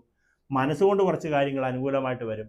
പ്രതികൂല അവസ്ഥകൾ നമ്മുടെ കൂടെ നിൽക്കുന്ന രാഹുവിൻ്റെ കേതുവിൻ്റെയും ദോഷം, ജന്മരാഹു 7ാം ഭാവത്തിലെ കേതു കൊണ്ട് ദാമ്പത്യ കലഹങ്ങൾ, ഒരു കാര്യവുമില്ലാതെ വീട്ടിൽ വഴക്കുകൾ ഉണ്ടാകുന്ന അവസ്ഥകൾ, വിഷമങ്ങൾ, ദുഃഖങ്ങൾ, പ്രയാസങ്ങൾ ഉണ്ടാകുന്ന കാര്യങ്ങളൊക്കെ വന്നു ചേരും എന്ന് പറയുന്നുണ്ടെങ്കിൽ പോലും ധൈര്യവും ആത്മവിശ്വാസവും വർദ്ധിക്കും. മേടമാസത്തിലെ ഫലമാണ്. സഹോദരന്മാരിൽ നിന്നും ബന്ധുജനങ്ങളിൽ നിന്നും സഹായം ലഭിക്കും. ദൂരയാത്രകൾ ഉണ്ടാകും, അത് നമുക്ക് ഗുണകരമായി വരും. ചെറിയ യാത്രകൾ ഉണ്ടാകും, അതും ഗുണകരമായിട്ട് വരും. ശാരീരിക അസ്വസ്ഥതകൾ ഉണ്ടായിരുന്നത് മാറി വരും. സാമ്പത്തികമായി കരുതലോടെ നീങ്ങുന്നത് വളരെയധികം ഗുണം ചെയ്യും എന്നുകൂടി പറയുന്നുണ്ട്. ദോഷപരിഹാരമായിട്ട് ജന്മരാഹുവിൻ്റെ ദോഷം മാറാൻ നാഗദൈവങ്ങൾക്ക് 100 പാലും അഭിഷേകം, പാൽപ്പായസ നിവേദ്യം പോലുള്ള വഴിപാടുകൾ നടത്തുക. ഭർത്താവിൻ്റെ പേരിൽ ഗണപതി ഹോമം ചെയ്ത് പ്രാർത്ഥിക്കുക. നിങ്ങൾ ബാക്കിയുള്ള ഗ്രഹസ്ഥിതി അനുസരിച്ച് വ്യാഴത്തിൻ്റെ പ്രീതിപ്പെടുത്താൻ മഹാവിഷ്ണു പൂജ ചെയ്യുക. നിങ്ങളുടെ ചന്ദ്രലഗ്നാധിപൻ ശനി ആയതുകൊണ്ട് ശനീശ്വര പൂജ, നീരാഞ്ജനം വിളക്ക് പോലുള്ള വഴിപാടുകളൊക്കെ ചെയ്യുകയും ഹനുമാൻ സ്വാമി ഭജനമൊക്കെ ചെയ്യുന്നത് വളരെയധികം ഉത്തമമായിരിക്കുമെന്ന് പറയുന്നുണ്ട്. ഇത്രയും പേരുടെ കാര്യങ്ങളെല്ലാം പറഞ്ഞിട്ടുണ്ട്. ഇന്നിച്ചിരി സ്പീഡിലാണ് കാര്യങ്ങൾ പറഞ്ഞേക്കുന്നതെന്നാണ് എനിക്ക് തോന്നുന്നത്. എങ്കിലും നമ്മുടെ പൊതുവായിട്ടുള്ള ശൈലിയിൽ നിന്നും ചെറിയ വ്യത്യാസങ്ങൾ വരുത്തിയിട്ടുണ്ട്. കാരണം നമ്മുടെ ശൈലി എന്ന് പറഞ്ഞാൽ 2 മണിക്കൂറോ 3 മണിക്കൂറോ എടുത്ത് വേണമെങ്കിൽ ഇത് പറയാൻ വേണ്ടിയിട്ട് എനിക്ക് പറ്റും. പക്ഷേ പല ആളുകളും പറയാറുണ്ട് എൻ്റെ ജ്യോതിഷം ഒരുപാട് സമയം എടുക്കുന്ന ജ്യോതിഷമാണ്, ചില ആളുകൾക്ക് ഒന്നും മനസ്സിലാവുന്നില്ലെന്നും ബാക്കിയുള്ള ചില ആളുകൾ പറയുന്നുണ്ട് ഇത്രയും വ്യക്തമായിട്ട് മനസ്സിലാവുന്ന വേറൊരു ചാനൽ ഇല്ലെന്നും പറയുന്നുണ്ട്. ഇപ്പം 2 അഭിപ്രായം വരുന്നുണ്ട്. അതിൻ്റെ കാരണം എന്താണെന്ന് ഞാൻ പറഞ്ഞു കഴിഞ്ഞാൽ, ജ്യോതിഷം കുറച്ച് അറിയാവുന്നവർക്ക് നമ്മൾ പറയുന്നതൂടെ ചേരുമ്പം അത് രണ്ടും കൂടെ ആകുമ്പോൾ അവർക്ക് പെട്ടെന്ന് കാര്യം ക്ലിക്കാവും. രവി ജാ ചൂശു മാ ഗാ ഗു എന്ന് പറയുന്നവർക്ക് ഇത് എവിടെ ഇരിക്കുക എന്ന് പറഞ്ഞാൽ ഒന്നും മനസ്സിലാവില്ല. ഞാൻ പറയുമല്ലോ, നിങ്ങളുടെ 5ാം ഭാവത്തിൽ, ഈ 5ാം ഭാവം എന്ന് പറയുന്നത് ആദ്യം പറയുന്നുണ്ട് 5ാം ഭാവം മനസ്സിൻ്റെ സ്ഥാനം. ഒന്നുകൂടെ വേണേൽ ഞാൻ ആ പട്ടികയുടെ പറഞ്ഞു തരാം. അത് മാത്രമല്ലെങ്കിൽ പോലും പ്രാധാന്യം, ലഗ്നം കൊണ്ട് ദേഹം, നമ്മുടെ ചിന്തകൾ, നമ്മുടെ പ്രവൃത്തികളെല്ലാം ലഗ്നം കൊണ്ട് ചിന്തിക്കുന്നു. 2 കൊണ്ട്, 2ാം ഭാവം കൊണ്ട്, നിങ്ങളുടെ ജാതകത്തിലെ 2ാം ഭാവം എന്ന് പറയുന്നതാണ് ഈ ഗ്രഹപ്രകാരം. ഇതാണ് 2ാം, ഇതിന്റെ അധിപനാണ് ബുധനാണ്. അപ്പം 2ാം ഭാവാധിപത്യം, അപ്പം നിങ്ങളുടെ എപ്പോഴും നമ്മുടെ ധനത്തിന്റെ അധിപൻ എപ്പോഴും ബുധനായിരിക്കും എന്ന് മനസ്സിലാക്കണം. അതുപോലെ തന്നെ ചന്ദ്രലഗ്നം കൊണ്ടും നമുക്ക് ഇതുപോലെ 1, 2, 3, 1, 2, 3, 4, 5, 6, 7, 8, 9, 10, 11, 12 എന്നും കൂട്ടാം. ലഗ്നം കൊണ്ടും 12 ഭാവത്തെ കൂട്ടാം, ചന്ദ്രലഗ്നം കൊണ്ടും 12 ഭാവത്തെ കൂട്ടാം. ഇപ്പൊ ചന്ദ്രലഗ്നം കൊണ്ട് നിങ്ങളുടെ ഫലസിദ്ധിയാണ് നമ്മൾ ഇവിടെ പറഞ്ഞുകൊണ്ടിരിക്കുന്നത്. നിങ്ങളുടെ ജാതകപ്രകാരം ലഗ്നം എവിടെ വരുമെന്ന് നമുക്ക് അറിയാൻ പറ്റത്തില്ല. ഈ ജ്യോതിഷം കാണുന്ന 1,00,000 ആളുകൾ കാണുവാണെങ്കിൽ എല്ലാവരുടെയും ജാതകത്തിൽ നിങ്ങളുടെ ലഗ്നം എവിടെ വരുമെന്ന് പറയാനൊക്കത്തില്ല. പക്ഷെ ചന്ദ്രൻ എവിടെ വരുമെന്ന് ഉറപ്പായിട്ടും ഏതൊരു ജ്യോതിഷനും പറയാൻ പറ്റും. നിങ്ങളോട് ചോദിക്കുക, എൻ്റെ നക്ഷത്രം മൂലമാണ് തിരുമേനി, നിങ്ങളുടെ ഇപ്പോഴത്തെ ഒരു ഫലം എന്ന് പറയാമെന്ന് ചോദിച്ചാൽ ഒറ്റയടിക്ക് പറയാൻ നിങ്ങൾക്ക് വ്യാഴം 7ാം ഭാവത്തിലാണ്, കണ്ടകശനി ഉണ്ട്, 4-ാം ഭാവത്തിൽ ശനി നിൽപ്പുണ്ട്. ഇപ്പോൾ അവിടെ ശുക്രനും ബുധനും കൂടെ നിൽക്കുക. അപ്പോൾ തിരുമേനി ഒരു വീട് വെക്കട്ടെ, ധൈര്യമായിട്ട് ചെയ്തോളാൻ പറയും. ഒരു വണ്ടി എടുക്കട്ടെ, ചെയ്തോളാൻ പറയും. സഹോദരന്മാരുമായിട്ടുള്ള പ്രശ്നങ്ങളോ അല്ലെങ്കിൽ ഒരു വസ്തുക്കളിൻ്റെ സംബന്ധമായിട്ടുള്ള കാര്യങ്ങളോ ഒരു വാക്ക് തർക്കങ്ങളുണ്ട്, അതെന്ത് വേണമെന്ന് ചോദിച്ചാൽ ഞാൻ പറയും ഇപ്പോഴത്തേക്ക് അനങ്ങണ്ട, അവിടെ നിൽക്കട്ടെന്ന് പറയും. നിങ്ങൾ ചിങ്ങക്കൂറുകാരനാണ് എന്നെ വിളിക്കുന്നത്, മകംപൂര് ഉത്തരത്തിക്കാല് എമ്പ ഇപ്പോഴത്തെ എൻ്റെ സമയം എങ്ങനെയുണ്ട്? നിങ്ങൾക്ക് ലാഭസ്ഥാനത്ത് വ്യാഴമുണ്ട്, അഷ്ടമശനിയുള്ള സമയം കൂടിയാണ്, ജന്മകേതുവിൻ്റെ ദോഷങ്ങളുണ്ട്. ജന്മകേതു നിന്നാൽ എന്തൊക്കെ വരും? നമ്മൾ അറിഞ്ഞ അപവാദങ്ങളിൽ ചെന്ന് പെടാം, രോഗങ്ങളിൽ ചെന്ന് പെടാം, മനപ്രയാസങ്ങളിൽ വന്ന് പെടാം. അങ്ങനെ ആർക്ക് വേണമെങ്കിലും, ഒരു രാജാവിനും വരാം, ഒരു ഭിക്ഷക്കാരനും വരാം. നമുക്കറിയാമല്ലോ ശബരിമല തന്ത്രി, അദ്ദേഹത്തിൻ്റെ കാര്യം നമുക്കറിയാം. ആ കുറ്റം എന്തോ ആയിക്കോട്ടെ, നാളെ ശിക്ഷിക്കുകയോ ശിക്ഷിക്കാതിരിക്കുകയോ ചെയ്തോട്ടെ, നമ്മൾ ഇത്ര ദിവസം ബന്ധനത്തിലേർപ്പെട്ടു. ജാമ്യം കൊടുക്കുന്ന സമയത്ത് ജാമ്യ വ്യവസ്ഥയെ പറഞ്ഞതായിട്ട് കേട്ടറിവ്, അദ്ദേഹത്തിന് കുറ്റം തെളിയിക്കുന്നതായിട്ടുള്ള ഒരു കാര്യവും കണ്ടില്ല എന്ന് വാർത്തയിലൂടെ കേട്ടറിഞ്ഞു. നമുക്ക് അതുമായിട്ട് ബന്ധമില്ല. പ്രശസ്തമായിട്ടുള്ള സിനിമാ നടന്മാർ പോലും മുൻകൂർ ജാമ്യം കിട്ടുമെങ്കിൽ പോലും അവർ അതിന് ശ്രമിക്കാതെ ചിലർ ജയിലിൽ പോയതായിട്ട് നമുക്ക് കേൾക്കാൻ സാധിക്കും. ലാസ്റ്റ് അവർ കുറ്റക്കാരല്ലെന്ന് കണ്ടെത്തി കോടതി വെറുതെ വിട്ട കേസുകൾ വരെ പ്രശസ്തരായിട്ടുള്ള സിനിമാ നടന്മാരുടെ കേസുകൾ നമുക്കറിയാം. അപ്പോൾ അവരുടെ ജീവിതത്തിൽ അവരുണ്ടായ ധനനഷ്ടത്തെക്കുറിച്ച് ചിന്തിക്കണം. കോടികളാണ് നഷ്ടം വന്നിരിക്കുന്നത്. അതുകൂടാതെ അവരുടെ കരിയർ നഷ്ടപ്പെട്ടു. അത് ഒരാൾ വ്യക്തിയെക്കുറിച്ചല്ല പറയുന്നത്, ജയലളിതയെക്കുറിച്ച് നമുക്കറിയാം, എത്ര വർഷം ജയിലിൽ കിടന്നു. ലാലു പ്രസാദ് യാദവിൻ്റെ കാര്യം നമുക്കറിയാം, ഉത്തരം ജയിലുള്ള. അങ്ങനെ ഒരുപാട് കാര്യങ്ങളെ നമ്മൾ എടുത്തു കഴിഞ്ഞാൽ നമ്മൾ ഒരു കഷ്ടകാലത്തിൽ ചെന്നുപെടും. പണമുള്ളവനാണെങ്കിൽ പണം കൊടുത്ത് രക്ഷപ്പെടും, പണമില്ലാത്തവനാണെങ്കിൽ അവിടെ കിടന്ന് അനുഭവിക്കും, ദുരിതം അനുഭവിക്കും എന്നുള്ളതാണ് അതിനെക്കുറിച്ച് പറയാനുള്ളത്. അപ്പം നമ്മുടെ ജാതകപ്രകാരം ഇനി എൻ്റെ ആണെങ്കിലും നിങ്ങളുടെ ആരുടെ ആണെങ്കിൽ പോലും നമുക്കൊരു ജീവിതത്തിൽ ഒരു ദുരിതം വരാൻ ഒരു സമയം, നിമിഷ സമയം പോലും വേണ്ട. അതുപോലെ തന്നെയാണ് നമ്മൾ രക്ഷപ്പെടാനും. എങ്ങനെ വരും എന്നുള്ളതിൻ്റെ ഒരു അവസ്ഥയെക്കുറിച്ചാണ് നമ്മൾ പറയുന്നത്. നിങ്ങൾക്കിപ്പോൾ ഇന്ന പോലൊരു വിഷയമുണ്ട്, അത് നമ്മളെ ഏത് വിധത്തിൽ ബാധിക്കും. ഇപ്പം നമുക്ക് തന്നെ അറിയാം, പ്രശസ്തനായിട്ടൊരു ജ്യോതിഷൻ, എപ്പോഴും ലൈവ് ചെയ്തുകൊണ്ടിരിക്കുന്ന ഒരു ജ്യോതിഷൻ ഈയിടെ ഒരു സ്ത്രീപീഡന കേസിൽ അകത്ത് പോയി. പിന്നെ അദ്ദേഹത്തിൻ്റെ അവസ്ഥ എന്താണെന്ന് നമ്മൾ അറിയത്തില്ല. നാളെ അദ്ദേഹത്തെ വെറുതെ വിടാം, അല്ലെങ്കിൽ അയാൾ കുറ്റക്കാരനാണെന്ന് കണ്ട് ജയിലിലടയ്ക്കാം. ഇനി വെറുതെ വിട്ടാൽ പോലും അയാൾക്കുണ്ടായ നഷ്ടം, സാമ്പത്തിക നഷ്ടം നമുക്ക് സഹിക്കാം. അയാളുടെ മാനനഷ്ടത്തിന് ആര് സമാധാനം കൊടുക്കും? മനസ്സ് നശിച്ചതിനും അയാളുടെ കുടുംബം അനുഭവിച്ച കണ്ണീരിനും വേദനയ്ക്കും ആര് സമാധാനം പറയും? അതാ ഒരു വ്യക്തിയെക്കുറിച്ചല്ല പറയുന്നത്. നിങ്ങൾ ഓരോരുത്തരുമാണെങ്കിൽ, നിങ്ങളൊരു കള്ളക്കേസിൽ ജയിലിൽ പോയി എന്ന് വിചാരിക്കുക, നിങ്ങൾ ആ കേസിൽ നിങ്ങൾ കുറ്റക്കാരനല്ലെന്നും വിചാരിക്കുക. നിങ്ങൾ ജോലിയിൽ നിന്നും സസ്പെൻഷൻ ചെയ്യുന്ന ഒരുപാട് പേരെ എന്നെ സ്ഥിരം വിളിക്കും. ഈ കേരളത്തിൽ എന്തുമാത്രം സസ്പെൻഷൻ ഒരു ദിവസം നടക്കുന്നുണ്ടോ നിങ്ങൾക്ക് ആർക്കെങ്കിലും അറിയാവോ? ഒരുപാട് നടക്കുന്നുണ്ട്. ഈ നടക്കുന്നതിൽ എല്ലാവരും എന്നെ വിളിക്കുന്നതല്ല പറയുന്നത്, അതിൽ 10 പേരെങ്കിലും എന്നെ ഒരു ദിവസം വിളിക്കാറുണ്ട്. തിരുമേനി ഇന്ന പോലുള്ളൊരു വിഷയമുണ്ട്, അത് രാഷ്ട്രീയപരമായ പകപോക്കലായിരുന്നു എന്ന് പറയാറുണ്ട്. അവരനുഭവിക്കുന്ന മാനസിക പ്രശ്നം എന്താണ്? ചിലർക്ക് ഡിപ്രഷൻ ബാധിക്കാം, ജീവിതകാലം മുഴുവൻ ഡിപ്രഷൻ ബാധിക്കാം. ചിലർക്ക് ആ 6 മാസം കൊണ്ട് അവർക്ക് വലിയ കടുത്ത രോഗങ്ങൾ വരാം, ഷുഗറുകൾ വരാം, പ്രഷറുകൾ വരാം, കൊളസ്ട്രോളുകൾ കൂടാം. അങ്ങനെ പല വിധത്തിലുള്ള മാനസികാവസ്ഥയിൽ നിന്നും ജീവിതത്തിൽ ഒരിക്കലും കരകയറാൻ പറ്റാത്ത വിധം അവർക്ക് വിഷമങ്ങൾ അനുഭവിക്കേണ്ടുന്ന ആളുകൾ ഒരുപാട് പേരെ നമുക്കറിയാം. ഇത് ജ്യോതിഷത്തിൽ പറയുന്നത് ഇതും കൂടെ ചേരുന്നതാണ് നമ്മുടെ ജ്യോതിഷ ഫലം എന്നുള്ളത് കൊണ്ടാണ് അങ്ങനെ പറയുന്നത്. അപ്പം നമ്മൾ അനുഭവിക്കുന്ന ചില ദുഃഖങ്ങൾ വേറൊരാളോട് പറഞ്ഞാൽ മനസ്സിലാകാത്ത അവസ്ഥകൾ വരും. അതിനാൽ നിങ്ങൾ എന്ത് ചെയ്യണം എന്ന് ചോദിച്ചാൽ ഞാൻ എപ്പോഴും പറയും, നിങ്ങൾ വിഷ്ണു പൂജ ചെയ്താൽ മതി എന്ന് പറയും. സർവ്വദേവന്മാരെയും പൂജിക്കുന്നതിന് തുല്യമാണ് ഒരു വിഷ്ണു പൂജ. ഒരു ശിവപൂജ എന്ന് പറഞ്ഞു കഴിഞ്ഞാൽ നിങ്ങൾ 33 കോടി ദേവതകളെ ആരാധിക്കുന്നതിന് തുല്യമാണ് ഒരു ശിവപൂജ. ഒരു ഹനുമാൻ സ്വാമി പൂജ എന്ന് പറയുന്നത് ഈ പ്രപഞ്ചത്തിലെ ഏത് ദൈവ പൂജയേക്കാളും ഉത്തമമായിട്ടുള്ള പൂജയാണ് ഹനുമാൻ സ്വാമി പൂജ. നാഗദൈവ പ്രീതി വരുത്തുന്നത് നിങ്ങളുടെ ഏറ്റവും പ്രശ്നങ്ങൾക്ക്, ഏതൊരു പ്രശ്നങ്ങൾക്കും പരിഹാരമാണ്. ആരോടും ചോദിക്കാതെ ചെയ്യാവുന്ന ഒരു പൂജയാണ് ഗണപതി പൂജ. ആരോടും ചോദിക്കാതെ നടത്താവുന്ന പൂജയാണ്. കുടുംബദേവത, കുലദേവതയായിട്ടുള്ള ഭദ്രകാളി ദേവിക്കുള്ള പൂജകൾ ഒരു ജ്യോത്സ്യനെയും കാണേണ്ട കാര്യമില്ലാത്ത നടത്താവുന്ന പൂജകളാണ്. അതുപോലെ എത്തുമാത്രം പൂജകളുണ്ട്. നിങ്ങൾക്കറിയാം, അഘോരമൂർത്തിയുണ്ട്, ശത്രുസംഹാരമൂർത്തിയുണ്ട്, ധന്വന്തരി മൂർത്തിയുണ്ട്. അങ്ങനെ നമ്മൾ പറയുന്നില്ല. ഈ ദേവതകളെ ആരാധിക്കുന്ന ഒരു ഭക്തനും ഒരു കാലത്തും വിഷമിക്കേണ്ടി വരത്തില്ല. അതുകൊണ്ടാണ് നമ്മളെപ്പോഴും ജ്യോതിശാസ്ത്രത്തിൽ പറയുന്നത്, നിങ്ങൾ സമയമൊന്നും നോക്കിക്കൊണ്ടിരിക്കേണ്ട കാര്യമില്ല. സമയം നോക്കുന്നതിൻ്റെ പ്രശ്നം ഞാൻ പറഞ്ഞുതരാം. ഒരാൾ അവരുടെ ജാതകത്തിൻ്റെ പ്രശ്നമാണെന്ന് വിചാരിച്ചുകൊണ്ടിരിക്കും. 1990 ജനിച്ച ഒരാൾ അല്ലെങ്കിൽ 80 ജനിച്ച ഒരാൾ എന്ന് കരുതുക. ഈ കക്ഷിക്ക് ഒരു കഷ്ടകാലമാണെങ്കിൽ ഇദ്ദേഹം ഒരു ജ്യോത്സ്യമൊക്കെ വിശ്വസിക്കുന്ന ആളും ഒരു പൂജയിൽ താല്പര്യമുള്ള ഒരാളാണെങ്കിൽ വിചാരിക്കും, എനിക്കിപ്പോൾ കണ്ടകശിനിയും കൂടെ ഉള്ളതുകൊണ്ട്, അല്ലെങ്കിൽ അങ്ങനെയാണെന്ന് വിചാരിക്കുമെങ്കിൽ പോലും ഇവരുടെ കർമ്മഫലം കൂടി വരുന്ന കാര്യത്തെക്കുറിച്ച് അവർ ചിന്തിക്കത്തില്ല. അപ്പം കർമ്മദോഷങ്ങൾ ഒഴിഞ്ഞു മാറുന്നതിനും നമ്മുടെ പ്രശ്നങ്ങൾക്ക് പരിഹാരമാകുന്നതിനും ഗ്രഹപ്പിഴകൾ ഒഴിഞ്ഞു മാറുന്നതിനും ആദ്യം നമ്മുടെ ഗ്രഹനില പ്രകാരം ഗ്രഹസഞ്ചാരം എങ്ങനെയുണ്ടെന്ന് നമ്മളിവിടെ മനസ്സിലാക്കി വെക്കണം. ഇപ്പോൾ പൊതുവേ പറയാനാണെങ്കിൽ അശ്വതി ഭരണി കാർത്തികകാലുകാർക്ക് വ്യാഴം നമുക്ക് 3-ാം ഭാവത്തിലാണ് കുറച്ച് കുറഞ്ഞു നിൽക്കുന്ന സമയമാണ്. പുണർദത്തിൽ കാല് പൂയോ ആയില്യം വരുന്ന കർക്കിടക കൂറുകാർക്ക് വ്യാഴം 12-ൽ നിൽക്കുകയാണ്. വിശാഖത്തിന്റെ കാലും അനിഴവും തൃക്കേട്ട നക്ഷത്രക്കാർക്ക് വ്യാഴം പോയിട്ട് അഷ്ടമത്തിൽ നിൽക്കുകയാണ്. ഉത്രാടത്തിന്റെ മുക്കാലും തിരുവോണം ഔട്ടത്തര വരുന്ന നക്ഷത്രക്കാർക്ക് വ്യാഴം 6-ാം ഭാവത്തിൽ പോയി നിൽക്കുകയാണ്. അപ്പൊ ഈ ഇത്രയും 1, 2, 3, 4 അപ്പൊ 4 കൂറിൽ വരുന്ന ഏകദേശം 10-12 നക്ഷത്രക്കാർക്ക് 27 നക്ഷത്രങ്ങളിൽ 10-12 നക്ഷത്രക്കാർക്ക് പൊതുവിൽ കഷ്ടകാലമുണ്ട്. അത് ഒരു ഭാഗത്ത് മാറ്റിവെച്ചു. രണ്ടാമത് അവിട്ടത്തര ചതയം പൂരുരുട്ടാതി മുക്കാല് രേവതി വരുന്ന ഇത്രയും നക്ഷത്രക്കാർക്ക് ഈ കൂറിൽ വരുന്ന അശ്വതി ഭരണി കാർത്തിക കാല് വരെയുള്ളവർക്ക് ഒരാൾക്ക് ജന്മശനിയും ഇവർക്ക് രണ്ടുപേർക്കും 7.5 കണ്ടകാല ശനിയാണ് നടക്കുന്നത്. മകേരത്തരയും തിരുവാതിരയും പുണർദത്തിൽ മുക്കാലുകാർക്ക് കണ്ടകശനി നടക്കുന്നു. ഉത്തരത്തിന്റെ മുക്കാലും അത്തവും ചിത്തിരേരിയ നക്ഷത്രക്കാർക്ക് കണ്ടകശനി നടക്കുന്നു. മൂലം പൂരാട ഉത്തരത്തിൽ നക്ഷത്രക്കാർക്ക് എന്ത് നടക്കുന്നു? അവർക്കും കണ്ടകശനി നടക്കുന്നു. മൂലം മകം പൂരം ഉത്തരത്തിൽ നക്ഷത്രക്കാർക്ക് എന്ത് നടക്കുന്നു? അഷ്ടമശനിയും നടക്കുന്നു. അപ്പൊ ആരെങ്കിലും ഇവിടെ വ്യത്യസ്തരായിട്ടുള്ളവരുണ്ടോ? കുറച്ചെങ്കിലും നല്ലത് പറയാൻ പറ്റുന്ന നക്ഷത്രക്കാർ വരുന്നത് ചിത്തിരയും ചോദ്യം വിശാഖത്തിലെ മുക്കാലുകാരാണ്. അടുത്തതായിട്ട് നമുക്ക് പറയാൻ അവിട്ടത്തരയും ചതയം പൂരിട്ടാതി മുക്കാലുകാർക്കും കുറച്ചുകൂടെ നല്ല ഫലം പറയാം.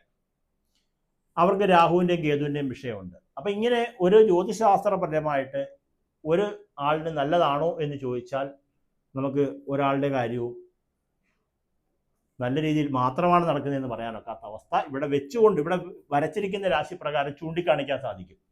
അപ്പോൾ അതിൽ നിന്നൊക്കെ ഒരു മോക്ഷം നമുക്ക് മാറണമെങ്കിൽ നേരത്തെ പറഞ്ഞ പൂജാതി കർമ്മങ്ങൾ ആർക്കൊക്കെയാണ് ചെയ്യേണ്ടതെന്ന് പറഞ്ഞ് നോക്കി ചെയ്യുക. നന്ദി, നമസ്കാരം.